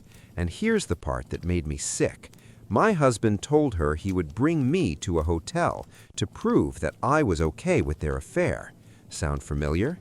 It was the same idea he'd pitched to Marie. After that, I couldn't even pretend anymore. The next morning, I packed my things. He cried, begged, swore he loved only me, blamed his weakness for redheads, said I was the only one that mattered. I told him it was over. The apartment's in his name, so I left. Right now, I'm staying with Kai. He's heartbroken too. We both are. I don't know what comes next. Divorce, therapy, or just trying to survive this. But at least now I know the truth. His fiancée meant everything to him. We sat together for a long time, hugging, crying, saying all kinds of nonsense, just trying to hold ourselves together. He tried to cheer me up and made lunch. It turned out great. He's an amazing cook. I showed him my 2 previous posts, and he laughed at some of your comments. As far as I know, my almost ex-husband is now with Marie. I don't care about them. Honestly, it even feels kind of nice, like a chapter has finally closed, and I don't have to tiptoe around anymore like I did these past few days. Tomorrow, Kai and I are going to the gym for yoga, to relax and maybe figure out what to do next. We both took a day off, and I'm sorting out my finances. I hope to start the divorce process soon so I can finally call him my ex. I'm still a complete mess. My desk is still covered with our photos, and our wedding picture is still the wallpaper on all my devices. I know my students will notice his sudden disappearance from my life, and I'll have to tell them that the guy I used to talk so much about is now divorcing me.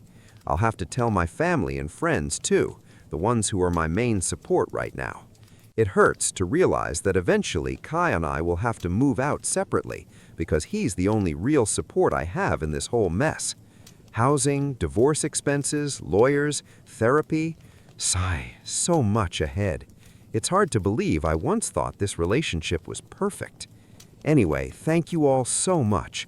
I've already written about how much support I've received here, but honestly, your sincerity and kindness, without exaggeration, saved my life. I would have kept living with that cheater otherwise, and Kai too. This community is incredible. So many kind people who care, follow my story, and wish me well. I'll definitely come back for advice again, but please know I've read everything, yes, everything, and I've seen all your kind words. Author's note. I've been scrolling through the comments for a while now, and honestly, I'm amazed at how many people responded to my story. There's a lot I need to clarify, so here we go. Not much has changed. It's only been a week since my last update. My husband and I briefly talked about the upcoming divorce. That's all. I'm still healing, working, and slowly getting back to myself. Ask me again in a year, maybe I'll be better then.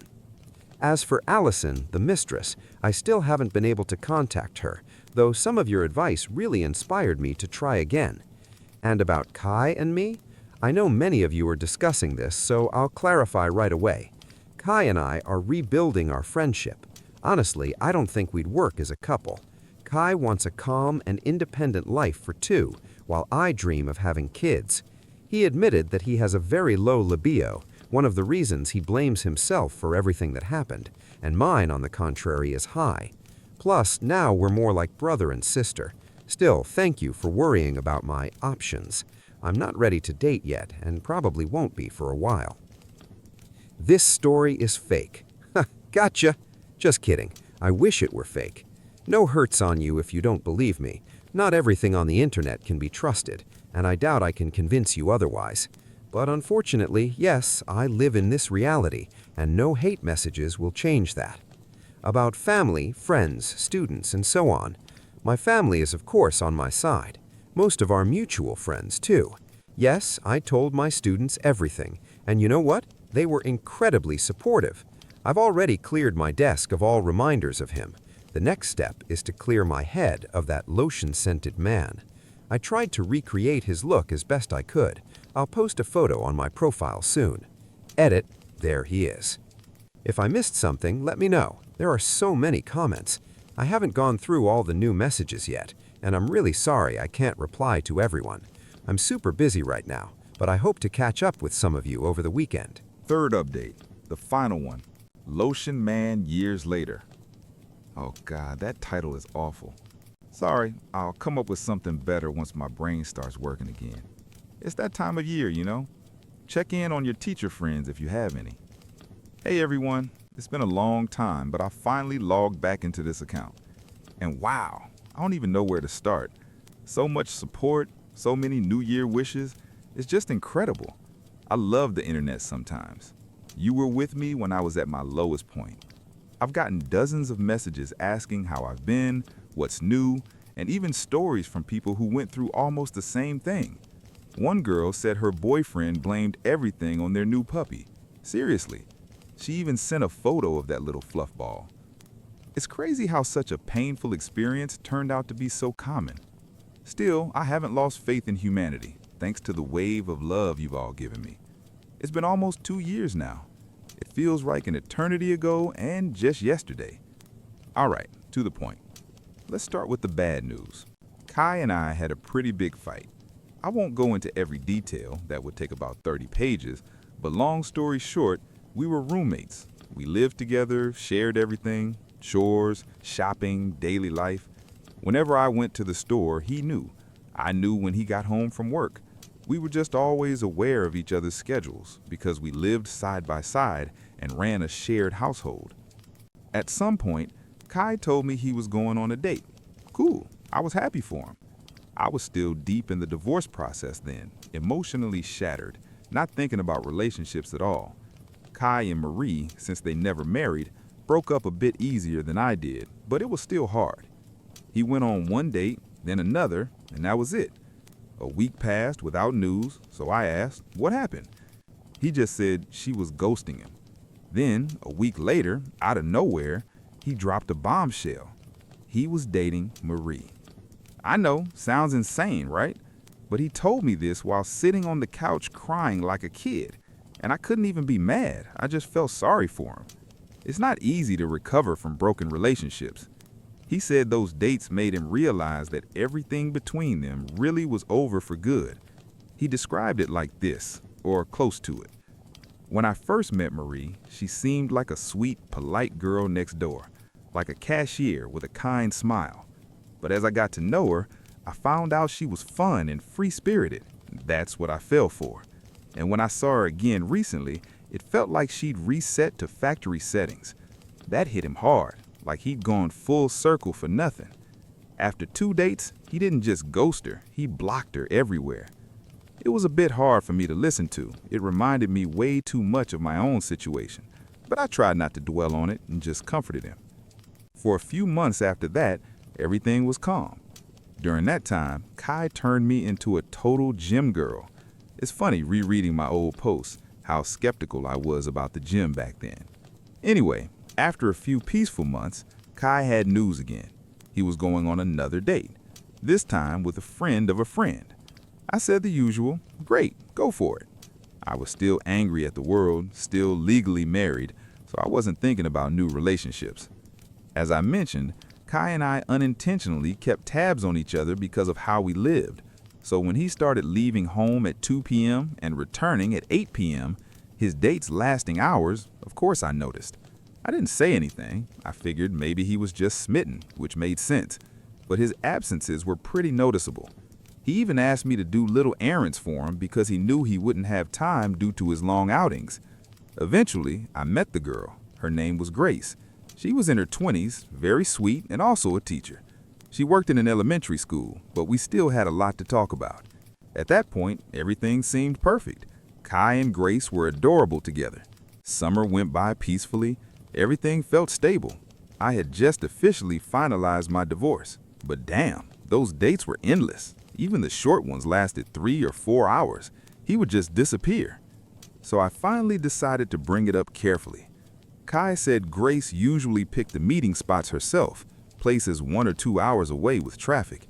When I asked where Grace actually lived, maybe they were meeting halfway, he calmly said, I don't really know. That's when alarm bells went off in my head. Maybe I've read too many infidelity forums, but something about it felt off. Grace couldn't have lived that far away. She was friends with one of our mutual acquaintances. They'd been dating for months. She'd even had dinner at our place more than once. And yet, he didn't know where she lived, and all their meetings happened miles away. Suspicious much? So yeah, I probably crossed the line. I searched her name on Instagram, and boom, Grace in a wedding dress with some guy named Mike. The post was from 2019. She was married. I shot up from bed and ran straight to wake Kai up. Yes, I know, total idiot move. It was midnight. He had work at 7 a.m., and there I was, waving my phone in his face like a lunatic. When I finally stopped rambling, Kai exploded. He went from groggy to furious in 2 seconds flat. He started yelling at me for invading his privacy, demanding why the hell I was snooping in his relationship. When I tried to explain my concerns, he got even angrier. Within minutes, it turned into a full-blown shouting match. He accused me of crossing every possible line, which honestly was partially true, but we lived together, always knowing what was going on in each other's lives.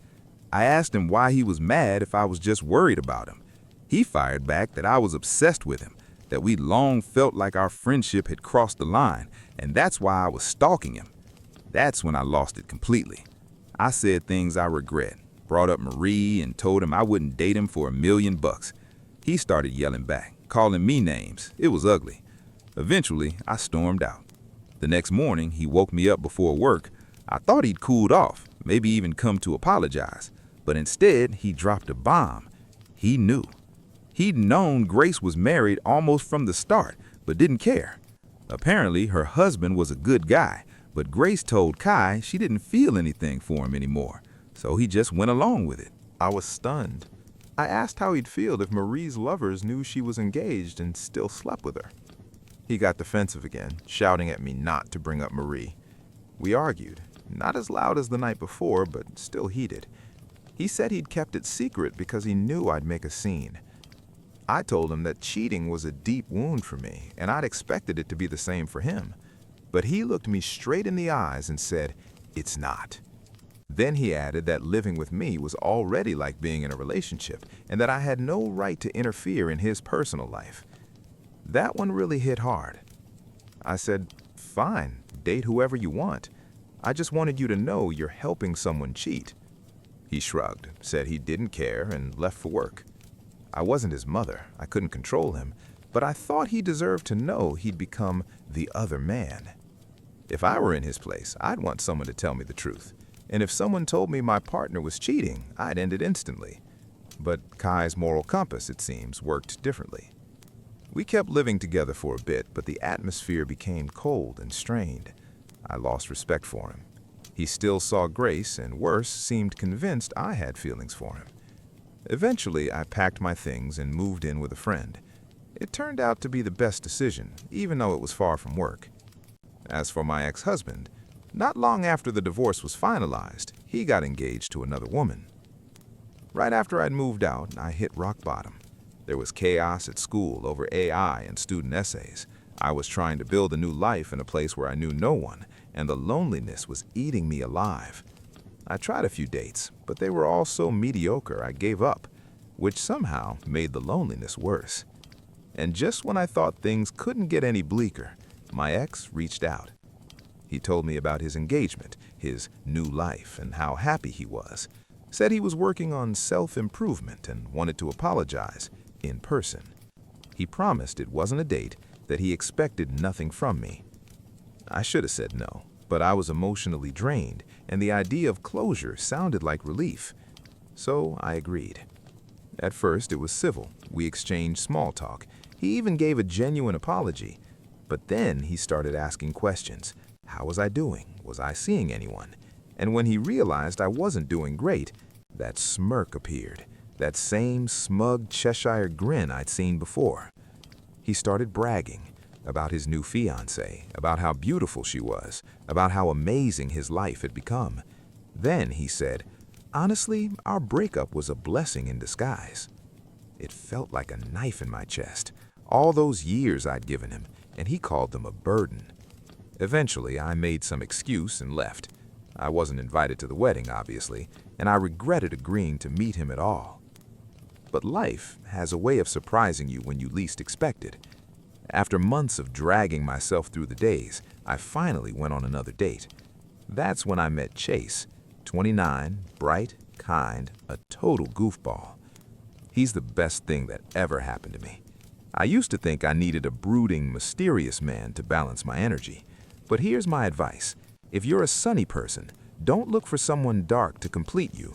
Find someone who shines with you.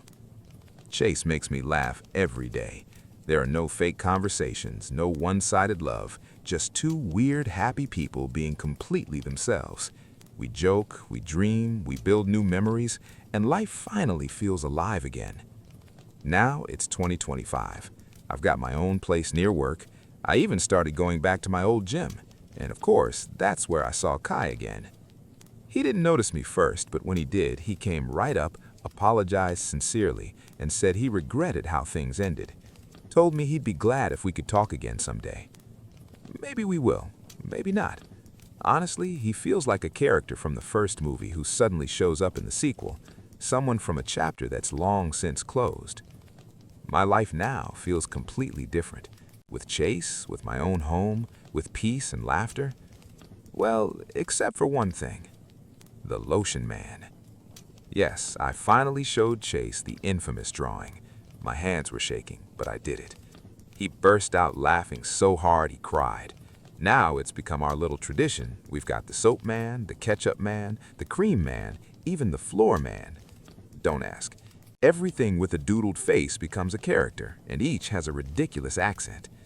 And honestly, it's perfect. Life moves on. We heal, we grow, we laugh again. And the best part, I've stopped apologizing for who I am.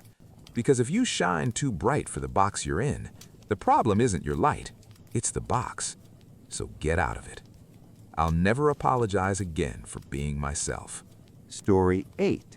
They want us to follow a dress code at school? Nope, I'll wear whatever I want. A little background for context. I've never been a fan of dress codes just for the sake of having them. So when I got into a boarding school that didn't require uniforms, I was thrilled.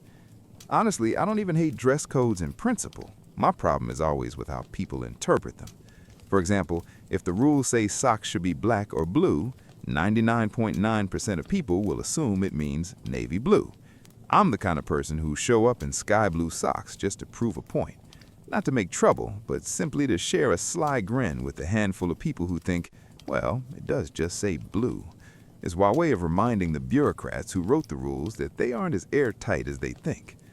As my husband likes to say, I've always been a bit of a pain in the neck. I enjoy showing that either or isn't the only option. I've always dressed boldly, loved unusual combinations of fabrics and colors, and if someone had encouraged me to learn sewing back then, I probably would have become a fashion designer. But boarding school is hardly a place full of vibrant creativity. Despite being spirited, I was never a troublemaker. My mom used to describe me as a polite, well-behaved kid who could bend rules into a pretzel without ever technically breaking them. She had to word her rules very carefully whenever she left me home alone, but she also had to be cautious not to give me new ideas in the process. If someone presented a rule as unbreakable, I just had to test it, and if they were pushy or smug about it, I'd find the cleverest way possible to prove them wrong. My mom always believed critical thinking was the real key to success in life. She taught me that if you can analyze a problem and figure out a solution, you don't need to have all the answers memorized. You just need to know how to find them. Remember, this was a decade before Google and smartphones, so I don't fault modern parents for having a different mindset. Still, I'd raise my own kids with the same philosophy if I had them. She raised me to believe success comes to people who don't just answer apple when someone asks what that round red thing on the table is. Instead, you pick it up, study its weight and texture, notice the sheen on its wax, memorize its smell, because you never know when someone will ask you to describe the underside of an apple when there isn't one around. And when you grow up thinking that way, turning school dress codes inside out becomes kind of fun. So, here's the actual story. At my boarding school, we had 2 dress codes. The first was called the class dress code, and it basically meant we were expected to look like young professionals. Pretty standard stuff, skirts below fingertip length for girls, shirts and ties for boys, and all the usual details. The second set was for downtime, called city dress. That was for when we hung out in the student lounge or went off campus. It was more relaxed, but still had enough restrictions to prevent the girls from wearing anything too revealing or the boys from dressing like slobs in ripped clothes. Now, I had these suede knee-high fringe boots. Actually, I had 2 pairs, one black and one brown. They were the warmest, most comfortable boots I'd ever owned, even before Uggs became a thing. My mom and I had fought over those boots for years, so it was a huge personal victory when she let me bring them to school. One day, a teacher pulled me aside and told me the faculty had been discussing my boots and decided they didn't fit the class dress code. But I read the rules, I argued. There's nothing in there about boots like these. I know, she admitted, but we've decided they don't fit the image we want. But the color matches, I know. The material's fine too, suede is allowed. Yes, the rules don't mention height. Riding boots are permitted, right? That's true. So why then? I demanded. I honestly can't tell if I felt more angry or hurt. Probably both.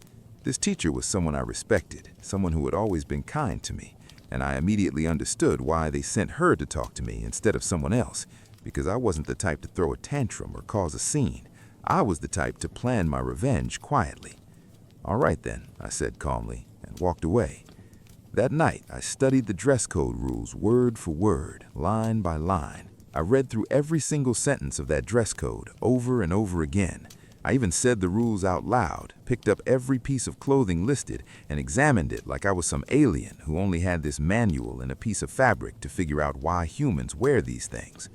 I had to admit it was a strict code, but they made two big mistakes. First, nowhere did it say where each piece of clothing had to be worn.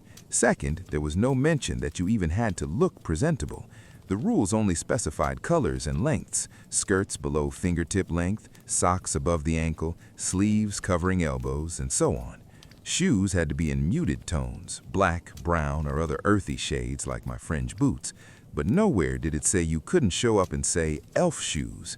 Of course, elf shoes wouldn't exactly scream professional, but still, loophole. I went to bed that night mad as hell, my head buzzing with mischievous ideas. I debated with myself for a long time whether I should even go through with it, but eventually I decided if I still felt the same way in the morning, I'd start phase 1. The next day, I woke up just as annoyed, and on my way to breakfast, I mentally made a list of the biggest clowns in my class. In the cafeteria, I found a couple of them and told them, the handbook is very specific about how ties must be knotted, Windsor, single, or double, and if it's a bow tie, it has to be tied in the classic way, but nowhere does it say ties have to be worn on the neck.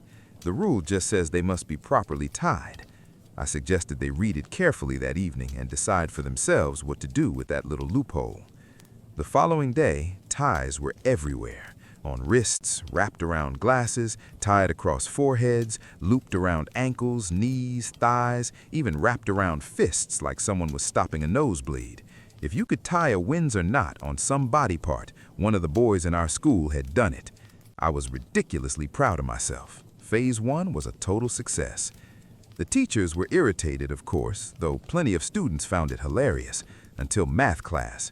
One boy came in without a visible tie. He was the one who always wore a bow tie. The teacher looked down at him sternly and said, "I know you all decided to play games with ties today. I think we've been patient enough, but you do know the rules say you have to be wearing one." He grinned, looked her in the eye, and replied, "I am, you just can't see it." The room exploded with laughter. Maybe he really did tie it around his ankle under his pants, or around his elbow under the blazer. Who knows? But to the rest of us, he instantly became the guy who wore his tie on his junk. By the end of the day, I was considered the legend who had found the loophole, and he was the legend who took it to, well, the most infamous possible place. The very next morning, the school email newsletter had an announcement. The rules had been updated. Ties must now be worn only on the neck. Fun times were officially over. But phase 2, that was the real challenge. I'd been eyeing the most ridiculous pair of boots I'd ever seen at the mall. They were silver with holographic rainbow circles all over, had a 5-centimeter platform, a chunky 10-centimeter heel, and lace-up fronts that came just above the ankle. Utterly outrageous. I knew there was no way I could get away with wearing them to class, but for city dress, I wanted them so bad. After 9 years of uniforms, I was finally starting to enjoy fashion. I'd been saving money for months and would sneak into that store whenever I could just to look at them. For a while, I tried to convince myself they were too expensive, but once they banned my favorite suede fringe boots, my desire for those wild rainbow boots only grew stronger. Eventually, I scraped together enough money. It felt like fate. That weekend, I practically skipped to the mall, grinning from ear to ear, only to find they were sold out in my size. I nearly burst into tears. But then, right next to them, I saw the same design in black patent leather. Until that moment, I'd dismissed the black pair as boring, especially compared to the silver ones. But here's the thing. Our dress code had a whole paragraph about patent leather shoes. They were allowed, but only if worn with pants. Why? Because of that absurd old belief that shiny shoes could reflect a girl's underwear if she wore a skirt. So my rainbow boots? Absolutely banned. But their black patent leather sisters with silver accents? Perfectly legal. Silver detailing was allowed since shoelace eyelets could be made of metal. And the 5-centimeter platform and 10-centimeter heel, also fine. There wasn't even a height restriction for heels in the dress code. I guess the school assumed no high school girl would willingly spend an entire day in stilettos. And unlike the shiny rainbow boots, their black patent leather version looked less like party footwear and more like ankle boots a gummer would wear. Funny thing is, I never would have even glanced at those black boots if it weren't for my newly discovered obsession with the dress code. The outfit started with these bright orange polyester pants covered in tiny gray-green amorphous specks, something that vaguely resembled a microscopic giraffe print. The green was barely visible. From a distance, it just looked like some random texture over the orange. The clash between the two colors was so aggressive that the pattern literally seemed to vibrate, making you dizzy and even a little nauseous if you stared too long. By sheer luck, I'd also managed to grab an orange terry sweater in exactly the same shade. The result? From the waist up, I looked like a rejected Sesame Street character, while from the waist down, I resembled a disco-era misfit. Did I mention the pants were slightly flared? So on Monday, I walked into class looking like someone who'd been thrown off the set of Saturday Night Fever. My new platform boots had these heavy wooden heels that clumped so loudly they echoed through the entire building. Suddenly, I was towering a good 10 centimeters over everyone else, more noticeable in the hallways, and even rivaling some teachers in terms of sheer presence. I caught a few of them throwing sideways glances at my boots, and I started keeping mental notes on which staff members apparently had it out for my suede knee-highs. It was obvious who found my appearance ridiculous. But I didn't stop there. It turned into a personal mission to curate the most hideous outfits my imagination could come up with. I didn't care how I looked anymore. I just wanted to make sure each piece still technically complied with the dress code. Even the teachers admitted my boots met the written requirements. They just didn't like them. I'd put effort into following their rules, and suddenly it wasn't good enough, simply because my choices weren't to their taste. So fine. If they didn't like my boots, I'd wear ugly boots every single day, forcing them to stare at outfits that nobody in their right mind would find appealing. And what could they do? Tell me daily that my clothes were wrong while failing to explain how? By their own admission, nothing I wore actually broke the rules, and I wasn't about to start breaking them. That's not my style. Living in a dorm had its perks. Girls shared clothes freely, so as long as you were willing to lend your stuff too, you essentially had access to 30 wardrobes just in our block alone. My own clothes had been carefully coordinated, but once you started mixing them with other people's, the results became gloriously absurd. Like when my roommate's loud neon blouse, which she only ever wore with a black skirt, ended up paired with another girl's skirt in a clashing wild print. I wore it specifically because the colors screamed at each other. Still, not against the rules. Those scandalous slut boots, I only ever paired them with pants. I raided every thrift store, vintage shop, and second-hand place in town. And since our city had no shortage of hippies, the selection was fantastic. I put together 3-piece suits with ties that made me look so boyish that at a parent-teacher meeting, one of the teachers actually asked my mom if I was gay. Apparently, dressing badly meant you were automatically gay.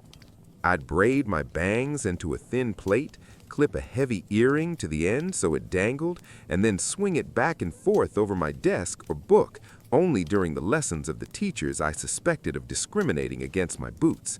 Basically, I did everything I could to annoy them with my appearance. At that infamous parent-teacher conference, they asked my mom to talk to me about my clothes. She blinked and asked if I was breaking any rules. They explained the boots situation. My mom laughed and told them there was nothing they could do. If there's one thing her daughter hated, it was being punished for a rule she didn't know existed, or worse, one that had never even been written down. If you want to make a new rule right now to stop her, go ahead. By tomorrow, she won't be doing this anymore. I promise you won't see those boots again. But the way she'll see it, you've taken away something she liked for no good reason. That's punishment, whether you call it that or not. And if she feels punished unfairly, she punishes back. Simple as that. My advice, drop it and spend the summer rewriting your handbook. Otherwise, you'll burn through paper trying to keep up with all the loopholes she's going to find. My daughter lives for finding loopholes. Honestly, I regret giving her so many puzzle books when she was little. Hearing this, the teachers admitted the only real reason they were ignoring my new boots was this. When the teachers saw how I reacted to the suede boots ban, some of them honestly seemed afraid to imagine what I might show up with next if they tried to outlaw the second pair as well. But being the well-behaved student that I actually was, I never wore those suede boots again. And after that, no one ever gave me grief about my outfits. Well, except for one time when my skirt ended up way too short. That one wasn't even intentional. The following year, I didn't return to that school, but for completely unrelated reasons, so I never found out if they rewrote any of their rules. To this day, I've kept those black boots. They're still tucked away somewhere, and every time I stumble across them at the bottom of a box, I can't help but smile. I even held on to a t-shirt from that era. It is, without exaggeration, the single ugliest piece of clothing I own, but I just can't throw it out. Every time I see it in my closet, I start laughing, remembering the whole saga. Somewhere, I've even got photos of me in that ridiculous fuzzy orange getup. If I ever dig them out, I'll definitely share them. Back then, I was having the time of my life breaking their so-called dress code, and it felt amazing. So here's the takeaway. Whatever problems you're facing, try flipping them inside out. Look at them from a different angle. Twist them around. Play with them. You never know where the cracks might be hiding. And of course, this is also just another wonderful story about how amazing my mom was. She always had my back. Though, if I'm honest, I suspect she was also quietly angry that the teachers hated our boots. Because if the school rules were clearly written, she could have been wearing them all along. Instead, those awesome boots just sat gathering dust in my locker. I miss you, Mom. Edit. No, I didn't end up becoming a lawyer. Life just went in a different direction. These days, I work for myself, building a business in a field I'm genuinely passionate about. I enjoy almost every minute of it. I'm happy and I'm grateful that I get to love what I do. One last note. This whole story took place in the mid-90s. Story 9. I ruined my ex-boyfriend's life over 20 years ago, and I just made sure it stays that way. When I was in college in the 90s, I met Jake through mutual friends. He was 23 at the time. He had already graduated and was planning to move across the country to pursue graduate school. I was also planning a move, with friends, to a city just an hour and a half away from where he was going. We had a lot in common. We fell in love, and it felt like fate. Both of us planning to move 4,000 kilometers, and almost to the same place. Jake had 2 sisters and a younger brother. They were all great people, and I got along with them right away. Since Jake was in grad school and I was working, I usually visited him on weekends. He rented a house with 2 roommates from his program. We were young, didn't have much money, but we had fun. We went on cheap dates and spent a lot of time at home. Jake bred and sold small animals. It was part of his studies. He was studying animal science, so being surrounded by animals was normal for him. And honestly, I didn't mind it. I met the wife of his academic advisor, Mary. She was around 50 and worked in the university administration. A wonderful woman. We often had lunch together when I visited. In fact, I connected with people from his program even more easily than he did. But about 2 years into the relationship, something strange happened. One day we were lying in bed at his place, partially undressed, and he suddenly said that he was bothered by the fact that I had gained weight, and that it was becoming harder for him to feel attracted to me. Not a word about health, just that he found me less attractive. I sat up and calmly replied, "Maybe you should make sure I have proper food when I visit you, instead of just crackers and cheese." I had gained maybe 4 kilograms since we met. I wore the same clothing size, and even at 23, I wasn't going to tolerate that kind of nonsense. I didn't argue. It was his problem, not mine. So I just asked, "So what's your solution?" He looked me blankly and said, "I think you should try to lose weight." I replied, "No, I'm not going to do that. So what are you going to do?" He said, "Probably nothing. I just wanted to tell you how I feel." "Great, thanks." I got dressed, went to sleep, and left the next day like usual. We kept dating. But about 3 months later, he called and said he wanted to break up after nearly 3 years together. The reason? And I quote, "You're not scientific enough." I thought, what kind of nonsense is that? He seriously claimed that he couldn't talk to me about his work without using scientific animal terminology. I said, "That's ridiculous. What's the real reason?" But he insisted that was the reason. A month later, he came to return my things, and I made him tell the truth. Eventually, he gave in. It turned out he had been seeing one of his students. Let's call her Mac. She was 19, he was 26, and he was her instructor. I exploded. I yelled at him to get out. My roommate even threatened to throw him off the second floor if he didn't leave, and he left. As soon as the door closed behind him, I broke down, from rage to hysterical laughter. I had seen Mac before, and suddenly it all clicked. At a barbecue at his place once, she had spilled something on her pants.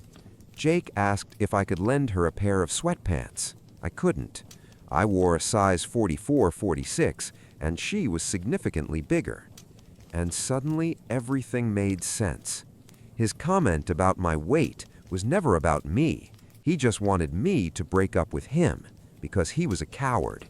He liked a completely different type of girl, but didn't have the courage to say it. But you know what really got to me? He said it at night, when I was 150 kilometers from home, after we had been intimate. Did he really think I would just snap, turn around, and drive home in the middle of the night? After that, I messaged his roommates.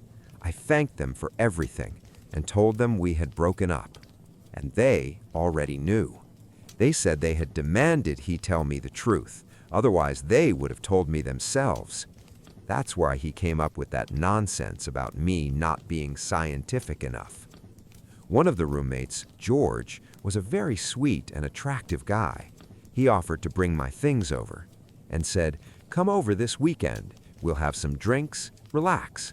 The kind of thing Jake never wanted to spend money on. I agreed. I came over.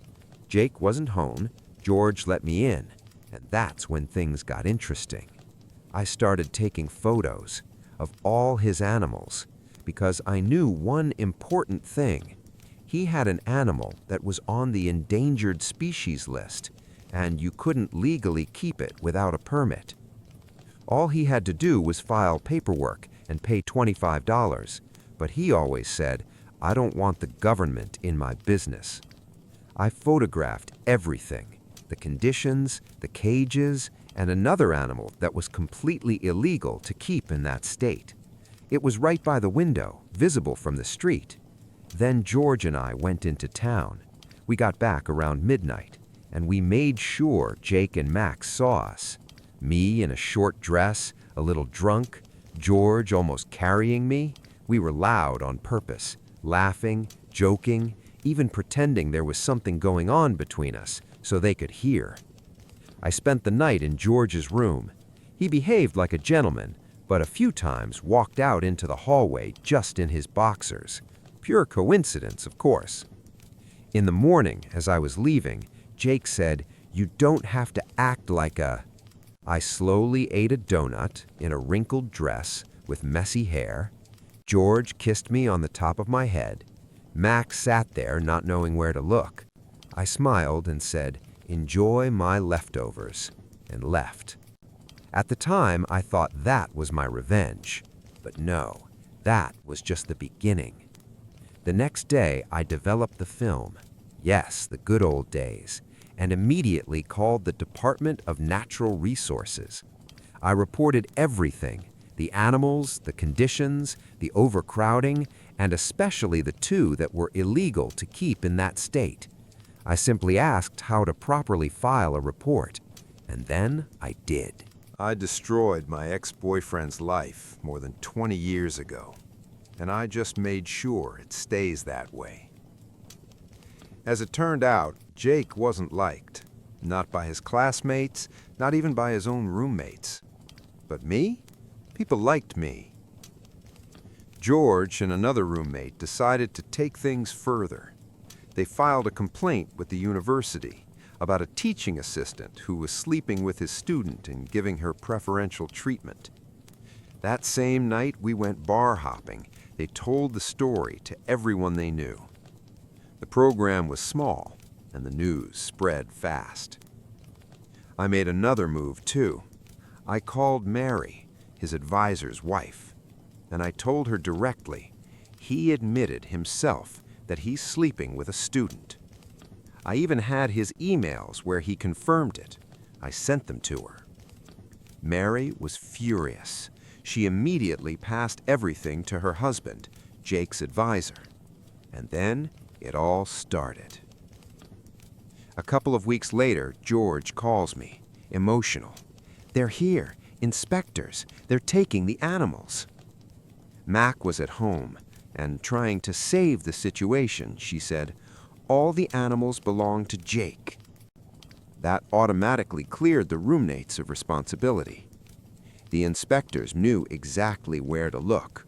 They were tipped off about the back window, where the most problematic animal was, the one that was almost never legal to keep. Since George was on the lease, he had the right to let them in. All the animals were kept in shared spaces. The inspectors worked for several hours. Then they came back with a warrant. They took all the animals and searched Jake's room.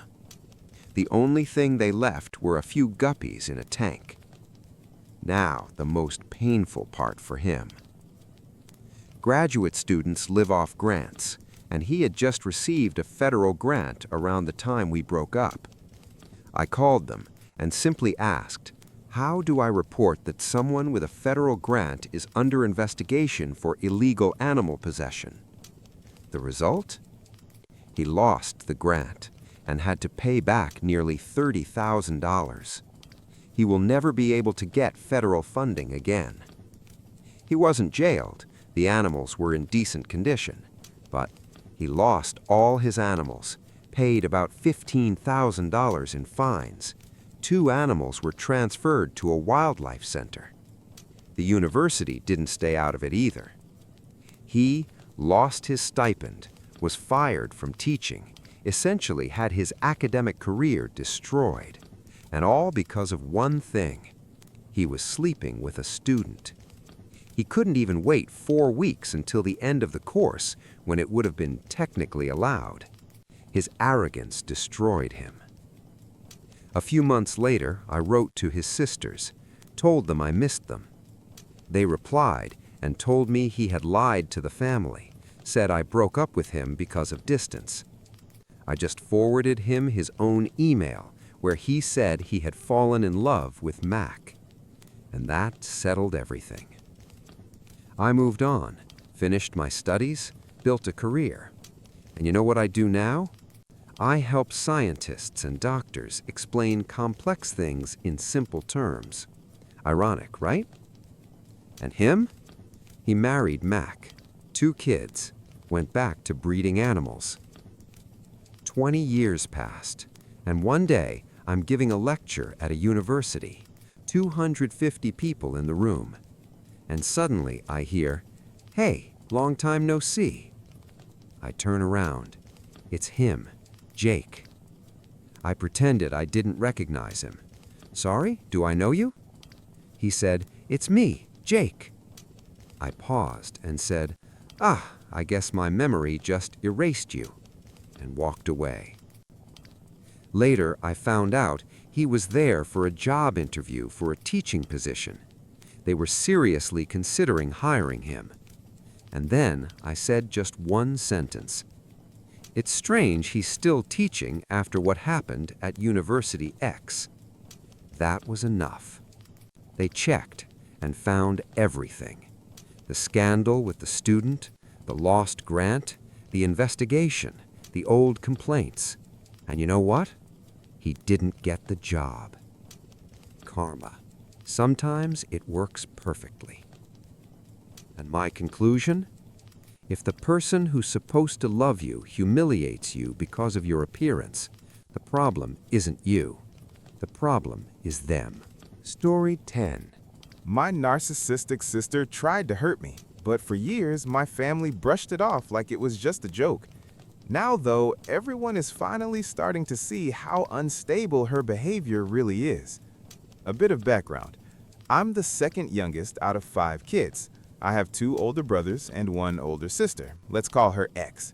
There's a 5-year age gap between us, so we never really had that close sisterly bond growing up. To her, I always felt more like an inconvenience. Anytime it was my turn to choose something, like a movie, she would get upset. Even back then, she had this strong need to control everything and everyone around her, and honestly, it only got worse with time.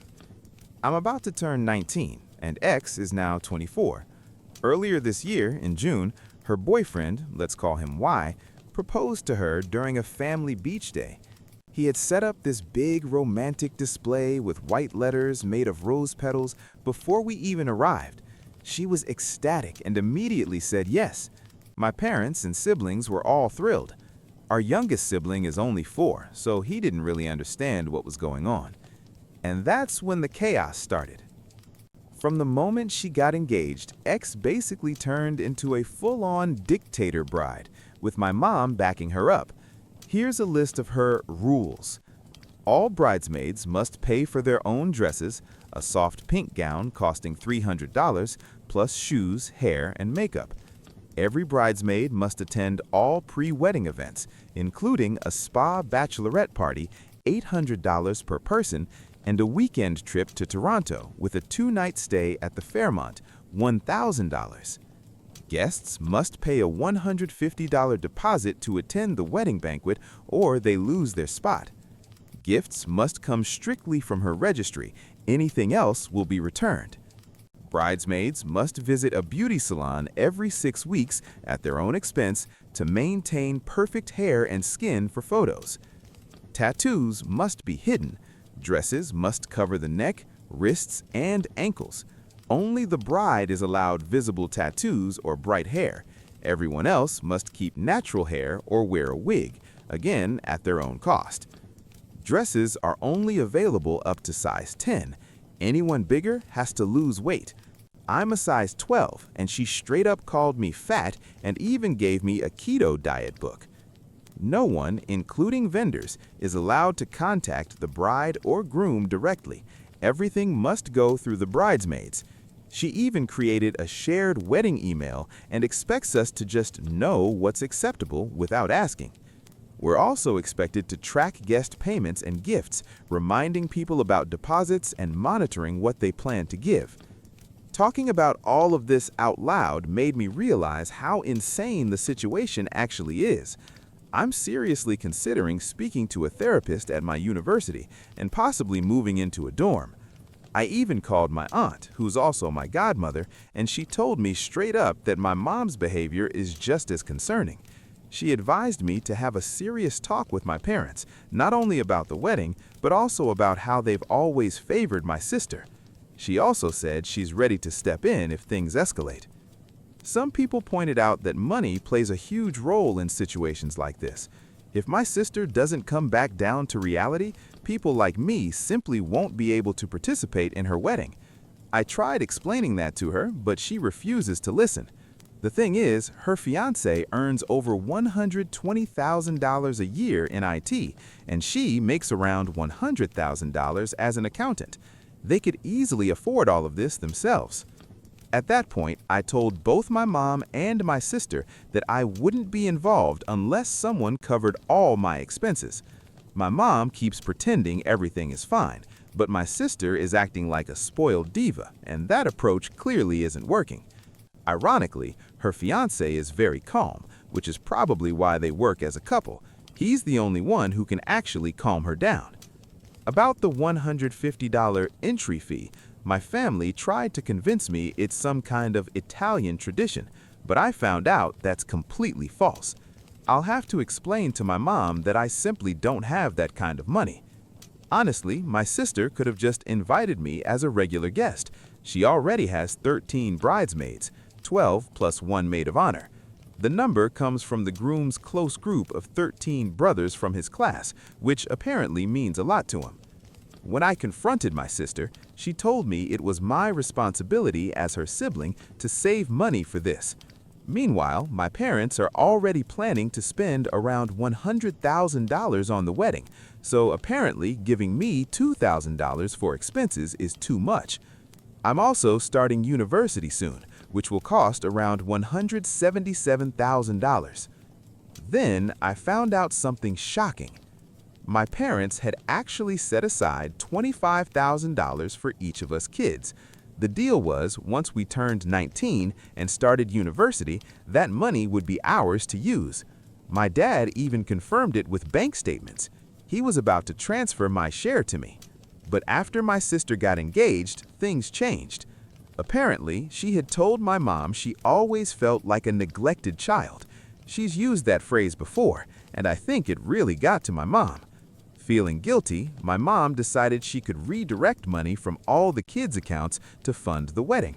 My two older brothers never used their money because the military covers their expenses, so that's $50,000. Add my sister's $25,000 and my $25,000, and suddenly there's $100,000 for her wedding. My mom decided since my education would cost $177,000 anyway, she could just take my $25,000. And of course, my sister pushed this idea. She knows exactly how to manipulate situations like this.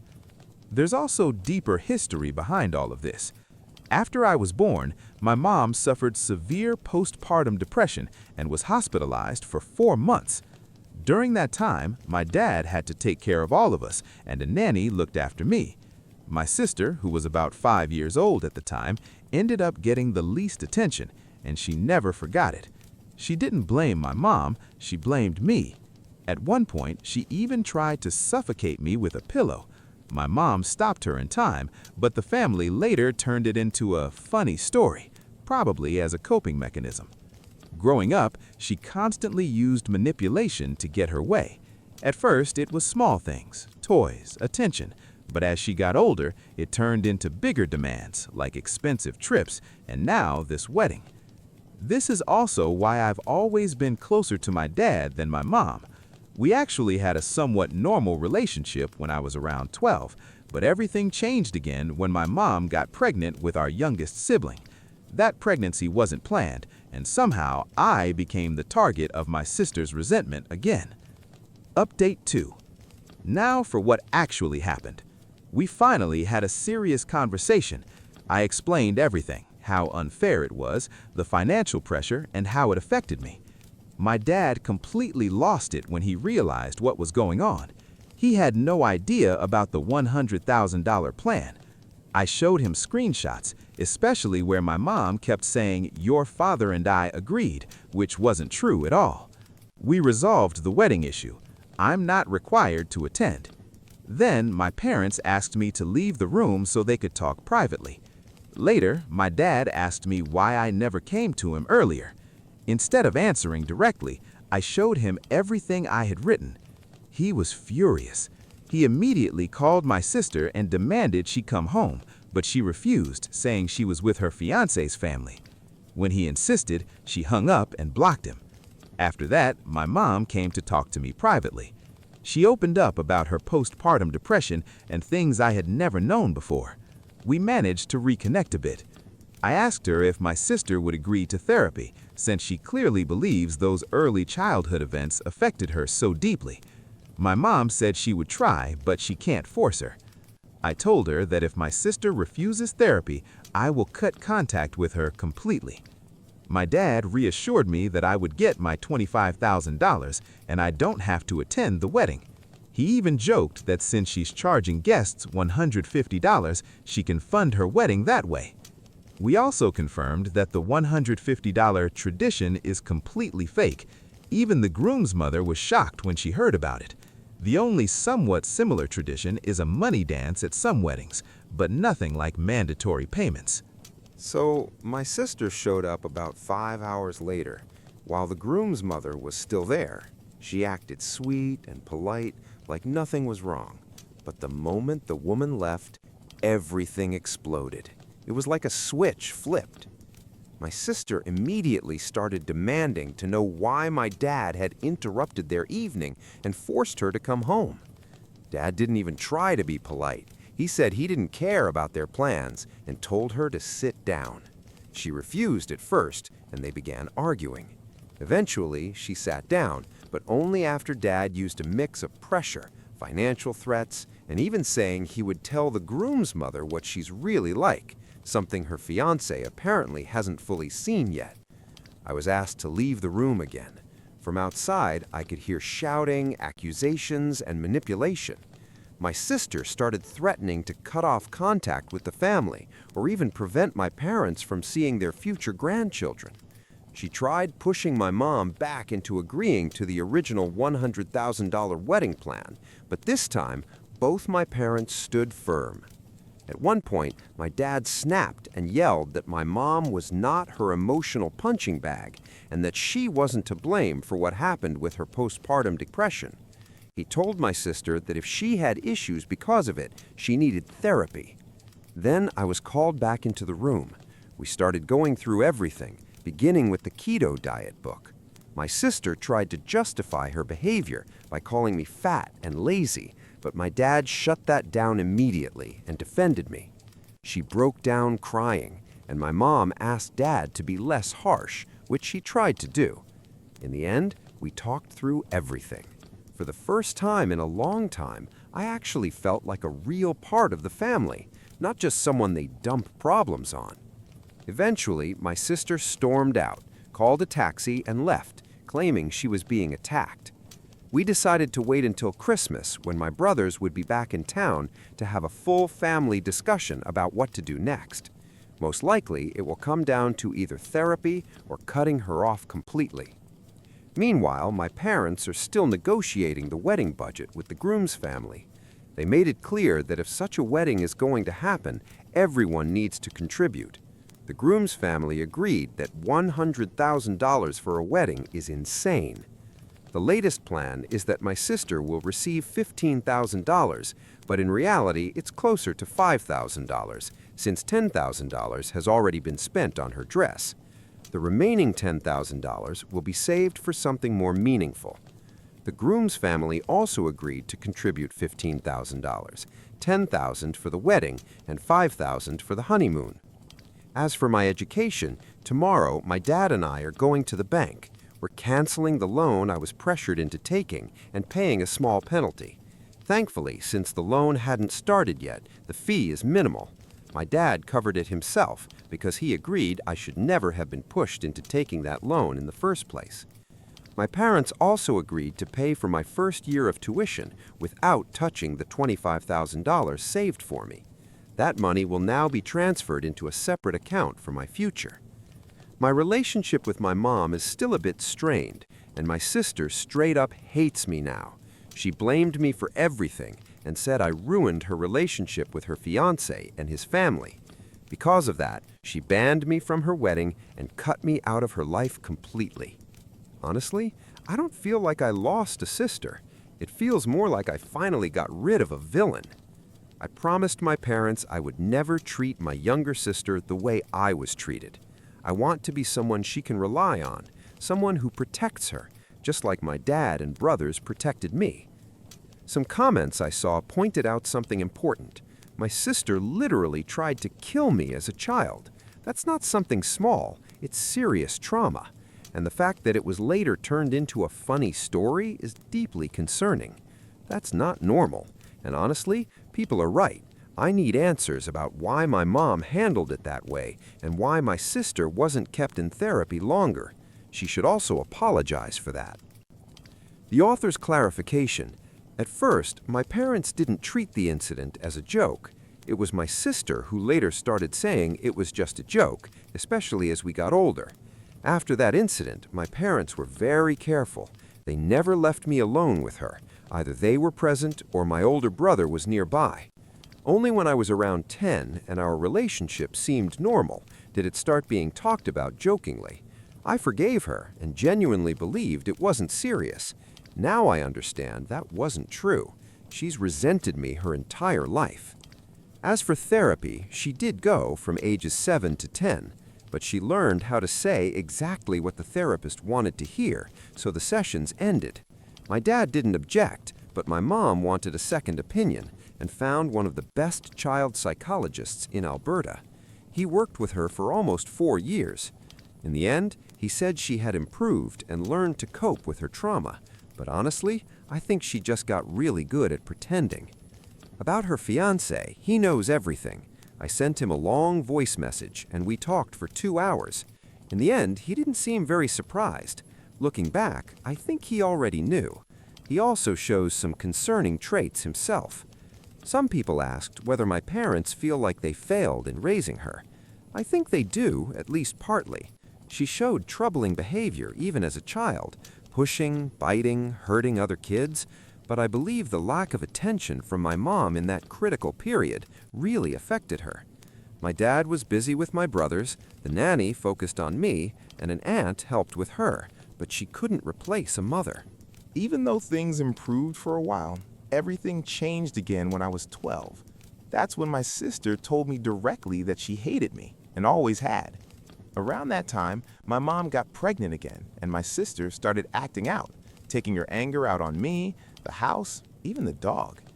To better understand her, it's worth mentioning that she actually stole her fiancé from another girl she knew, just because she wanted him, without caring about the consequences. Some people suggested she might have borderline personality disorder. Psychologists usually wait until adulthood to diagnose it, hoping the person will outgrow certain behaviors. But adults with BPD can become extremely manipulative, able to deceive therapists, hide patterns, and convincingly lie about their actions and emotions. At this point, I honestly don't think she would agree to therapy unless it was just to prove she's right. She didn't even give me that Lalaloopsy doll. She took it and burned it. Cutting contact really seems like the best option when dealing with someone like this. Life becomes much calmer without constant drama and accusations. Therapy only works if the person actually wants to change, and people like her often don't. That's why I've decided to go to therapy myself. It's already helping. Growing up in this kind of environment distorts your sense of what's normal, and only later do you realize how unhealthy it really was. So yes, my mom, dad, and I are all now in therapy. Update 3. 3 months later. Family therapy is actually going really well. My brothers were given leave and returned to Canada after being stationed abroad. Things are slowly improving, and my relationship with my mom is stronger than ever. It honestly feels like I have my best friend back. As for my sister, I have no real contact with her. A friend still follows her on social media, and she seems fine. The wedding was moved from December to November. She and her fiancé bought a house, and there are rumors she's pregnant. She has completely cut ties with us. Her fiancé's family has been spreading negative rumors about ours, but we're staying strong. On a brighter note, my older brother is getting married, and instead of losing a toxic sister, I'm gaining an amazing one. She's incredibly kind. She checks in on me, sends food when I'm down, and even asked me to be her bridesmaid. She's an only child, and her mom passed away, so it means a lot to her. I said yes. By next year, I'll officially have a new sister. I also started dating someone. He's in the army too. Apparently, that's my type now. He's very supportive, and things are going great so far. Update 4. After the wedding. My family and I weren't invited to the wedding, but we heard how it went from relatives and friends. The ceremony itself was pretty standard.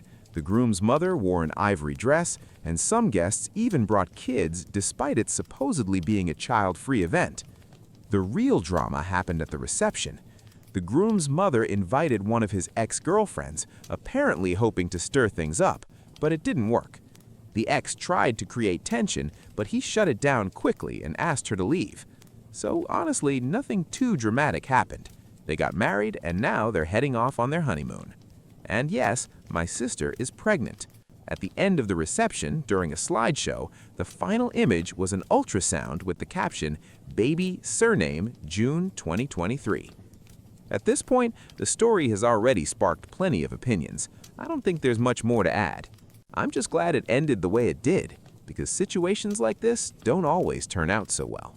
7 years after our breakup, my ex showed up at my door with a child, demanding child support. A moment later, my wife stepped outside, and that was when my life truly went off the rails. Cindy and I met in college. We were both 23 when we started dating, and we stayed together for 4 years. After graduation, we rented an apartment and lived there for about a year, until she suddenly left me without any explanation. Cindy was a year older than me and in her final year of college when we met. I was painfully shy, so she was the one who made the first move. She asked me out. She was the first to say, "I love you." 6 months into the relationship, she was also the one who suggested we move in together after college. She was an amazing girlfriend in many ways, kind, affectionate, deeply emotional, but there was one serious issue: her overwhelming insecurity. I'm not sure where it came from. Maybe it was because I rarely initiated things in the relationship, or maybe it was something deeper, but she was constantly jealous and suspicious. She hated it whenever I talked to other women, no matter who they were. After a few arguments, I stopped talking to all my female friends. Cindy mattered more to me than any friendship. I cut off not only friends from college, but also girls I'd known since high school, people I'd been close to for over 5 years. Today, I'm back in touch with them. Cindy is no longer part of my life, and my wife has no problem with me having friends of any gender. But back then, I was only allowed to spend time with guys, and even that was restricted. Cindy didn't allow boys' nights, convinced they were just excuses to go drinking, get drunk, and hook up with someone. It felt unfair. She forbade me from seeing anyone without her because of her insecurity, but at the time, I couldn't fully grasp how unhealthy this was. I was deeply in love with her and believed she loved me just as much. She constantly told me she couldn't live without me, that she saw no future without me, that I was everything to her. So I stayed. I wanted to marry her. That was all I wanted back then. Over time, though, the relationship became harder and harder to survive. She grew more suspicious, more controlling, more unstable. Once we were living together, I couldn't do anything without her hovering behind me. She checked my phone regularly, tracked my movements, and if I didn't tell her exactly where I was, she threatened not to let me back into the apartment. By this point, it's probably clear how toxic things had become. What still amazes me is that despite everything, she was the one who ended things. The breakup happened over something incredibly small. One afternoon, my sister Lauren dropped by unannounced, something she occasionally did. Normally, she would message both of us beforehand so Cindy wouldn't get suspicious or think I had another woman over. But that day, Cindy wasn't home. She was visiting a friend. She was allowed to see her friends. I was not allowed to question it. Lauren and I talked for about 2 hours. Then her boss called and she had to rush back to work. Before leaving, she pulled out a lipstick to touch up her makeup, and in her hurry, she accidentally left it on the couch. I didn't even notice. Cindy came home minutes later, cheerful and relaxed, until she sat down on the couch. She jumped up instantly, holding the lipstick she had just sat on. I knew immediately that I was doomed. I told her the truth right away. I explained that Lauren had stopped by during her lunch break, that she used the lipstick before heading back to work, and that she must have forgotten it in her rush. Cindy didn't believe a word. She said Lauren usually texted both of us before visiting. This time she hadn't. Cindy also claimed it made no sense for Lauren to use lipstick at our place, since my sister rarely wore makeup. She was convinced I had brought another woman into our home. She completely lost control. She started screaming, swearing, throwing things, first pillows, then books, then she crossed a line. She grabbed the TV remote and threw it straight at me. I'd barely managed to dodge it. That was the moment I had to get out. I ran into the bedroom and locked the door. I didn't have my phone with me, so I couldn't call anyone for help. I sat alone in that room for nearly an hour while she screamed outside, accusing me of betraying her. She sounded unhinged. I was genuinely afraid. Eventually, the screaming stopped. I gathered the courage to step outside. The apartment was empty. The front door was open. I didn't text or call her for the next couple of hours, assuming she went out to cool off, But when she still hadn't returned by midnight, I tried calling her. The call wouldn't go through. After a few attempts, I realized she had blocked me. I tried messaging her, blocked there too. She had also removed me from all her social media. I panicked and tried contacting her friends, but none of them answered. I later realized I was likely blocked by them as well. For weeks, I tried everything to reach her. She ignored me completely. After nearly a month, I finally gave up. I understood she didn't want to be found. I was devastated. The months that followed were the darkest period of my life. I don't even know how I survived it. I went to work, came home, missed her endlessly, and pretended everything was fine. People told me I was better off without her. I didn't feel that way. I stayed in that apartment for a full year, hoping she might come back. I thought if I stayed, she would know where to find me. When I finally moved out, I buried the last hope of ever seeing her again. We never got closure. That unresolved ending remains one of the deepest pains I carry. I fell into a severe depression and avoided women entirely, afraid that moving on would make me a traitor to Cindy. That changed when I met my current wife, Emmy. She was a coworker, warm, kind, welcoming, not just to me, but to everyone in the office. She was beautiful, intelligent, and had an incredible personality. Despite all my efforts to keep my distance, I fell in love with her within a few months. I'd promised myself I'd never enter another relationship after Cindy, but Emmy changed everything. We've been together for almost 4 years now, married for 2. I'm genuinely happy with her. And until recently, I'd almost completely forgotten about Cindy, until the day she suddenly reappeared in my life. 7 years had passed since our breakup, or more accurately, since the moment she erased me from her life as if I had never mattered, all because of a ridiculous argument. Last weekend, my wife and I were simply relaxing at home when someone suddenly rang the doorbell. I went to answer it. Before I even had time to fully process who was standing there, she shoved a small boy into my arms. He looked about 7 years old. Cindy immediately demanded that I pay child support for the past 7 years. She didn't give me a chance to say a single word. She started screaming, claiming that for 7 years she had been trying to find me so her son could finally have a father. She accused me of running away from responsibility and insisted that I owed her years of unpaid support. I stood there in silence while she yelled.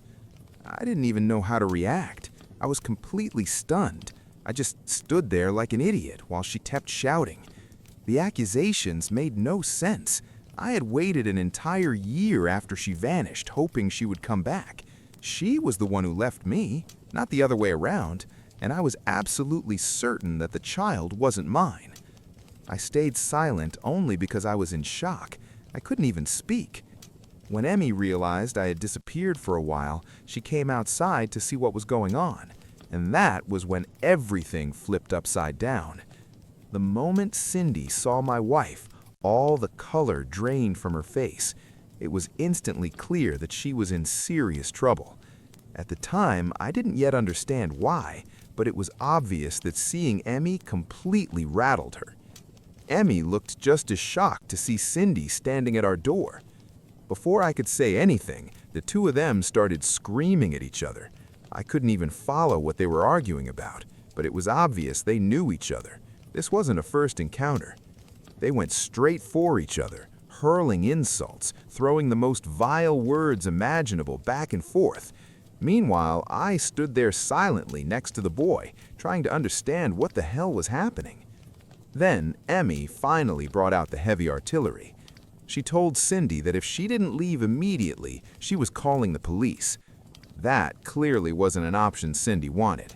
She looked absolutely furious, but after one last round of insults and hateful looks thrown at both of us, she backed down.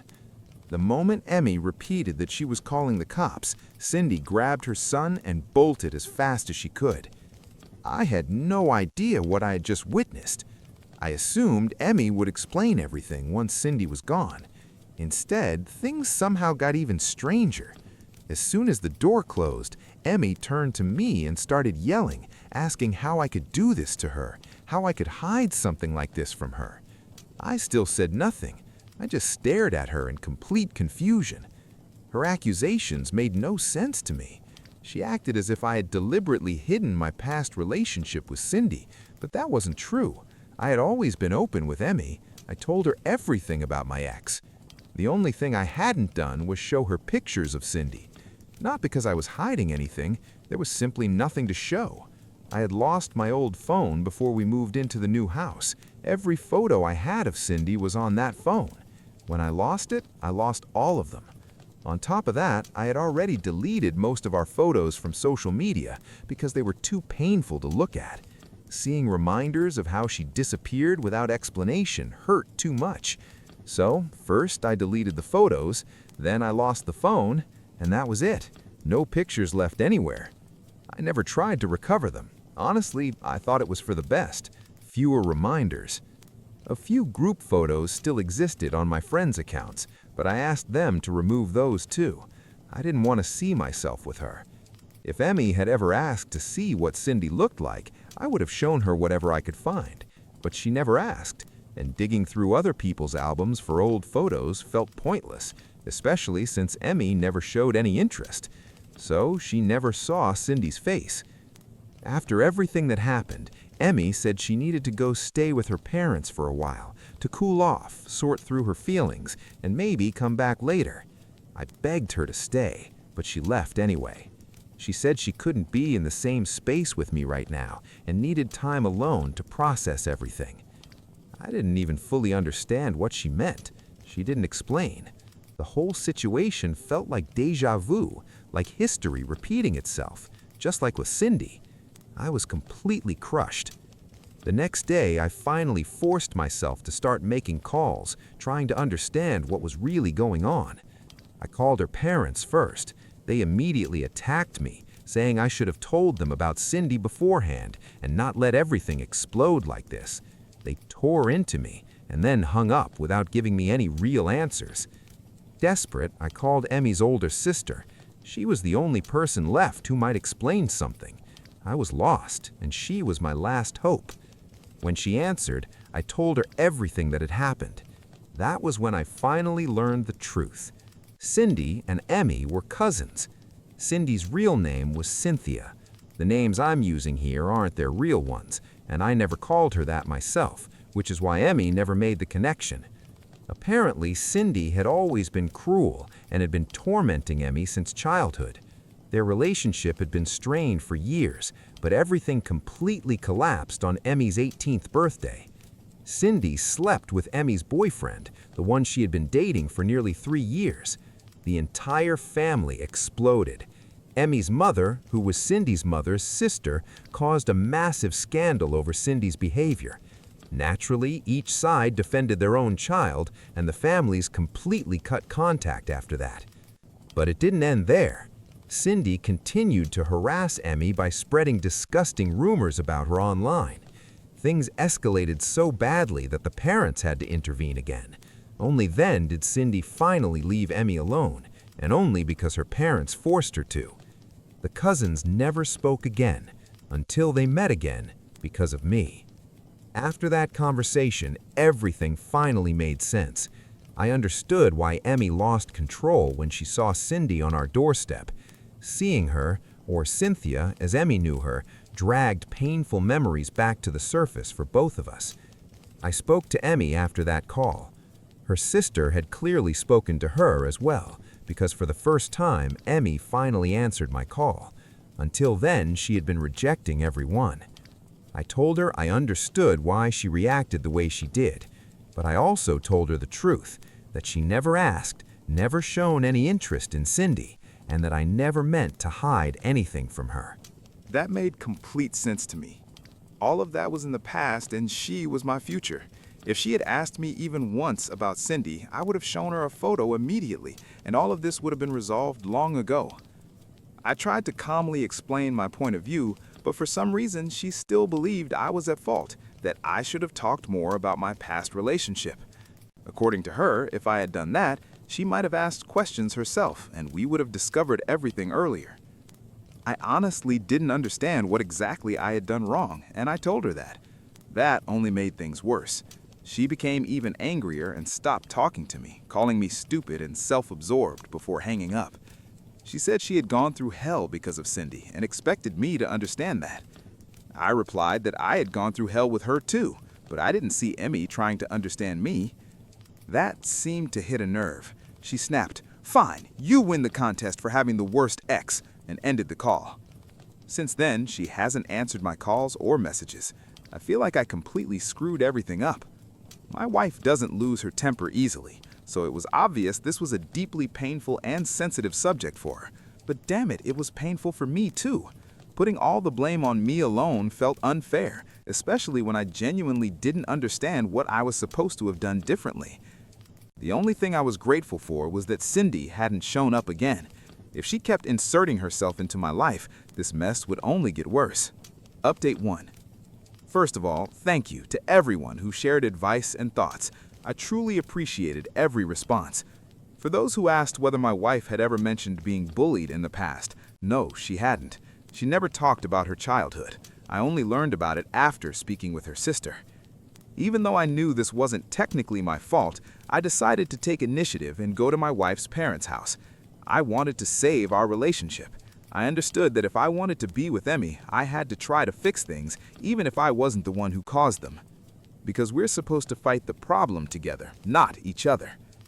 Yesterday, after almost a week of silence, I finally went to see her. Both Emmy and her parents were surprised to see me at the door. I didn't wait for their reaction. The moment the door opened, I hugged her tightly. She froze for a second, then hugged me back.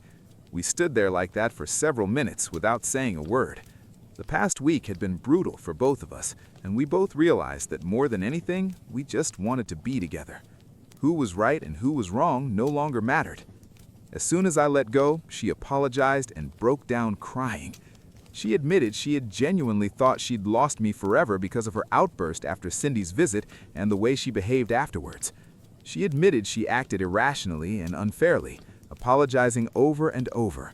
Her parents and I comforted her while she cried. It meant a lot to see that she recognized she hadn't been fair to me. At the same time, I felt guilty for not coming to see her sooner, because that delay was what finally pushed her over the edge. After we talked everything through, she packed her things and came home with me. We're back together now. I can't say everything is completely back to normal, but we're working on it. We're slowly unpacking everything that happened over the past week, including Cindy's visit. And we still needed to figure out why she showed up in the first place. Update 2. We finally learned why Cindy came to our house. No surprises. She wanted money. She made that clear immediately by demanding child support for a child I had absolutely no connection to, emotionally or biologically. Emmy and her sister made several calls to figure out what was really going on, since the families hadn't spoken in years. They confirmed what I already knew: the child is not mine. Apparently, she had been seeing another man for years. I strongly suspect she was cheating on me during the final months of our relationship. I don't have proof, but everything lines up. She dumped me on the most ridiculous excuse and erased me from my life like I never existed. It makes perfect sense that she already had someone else lined up. Most likely, she was already pregnant when she left me and just needed a reason to disappear. The incident of my sister was the perfect excuse. Many of her relatives knew about the other man, but I was forbidden from communicating with her family unless Cindy herself was present, so I knew nothing and never would have if she hadn't made the massive mistake of showing up at my house trying to pressure me into giving me money. It turned out the man she was with left her a few months ago. She had quit her job when she got involved with him and had no savings after giving birth. When he disappeared, she was left with nothing. He did exactly what she had done to me, vanished without explanation. Now she's barely scraping by. Her parents refused to support her financially, saying they needed to save for retirement. If they supported her and the child, they wouldn't be able to retire at all. Harsh, maybe, but now her desperation made sense. After the incident at my house, none of Cindy's relatives have seen her. I'm sure someone will eventually track her down or report her, because rumors say she's already scammed a few people out of money. They're just rumors for now, but after what she tried to pull with me, I wouldn't be surprised if they were true. Update 3. We decided to start couples therapy along with individual sessions. It turns out we hadn't dealt with our past as well as we thought. Cindy's mere appearance was enough to throw our lives into chaos. We couldn't allow that to happen again. As for Cindy, according to some relatives, she's now living with a new man she met online just days ago. He's already madly in love with her and invited her to move in. Her parents are devastated, not just by her behavior, but by the fact that she told them they're no longer allowed to see their grandchild. I'm not taking her side, but honestly, what did they expect? They turned away when she needed them most, and now they're shocked things aren't fine. They've always enabled her behavior, towards me and towards Emmy. Her parents were never particularly pleasant people, and she's no different. The apple didn't fall far from the tree. What truly breaks my heart is that a child is the one paying the price for all her terrible decisions. That's where this story ends.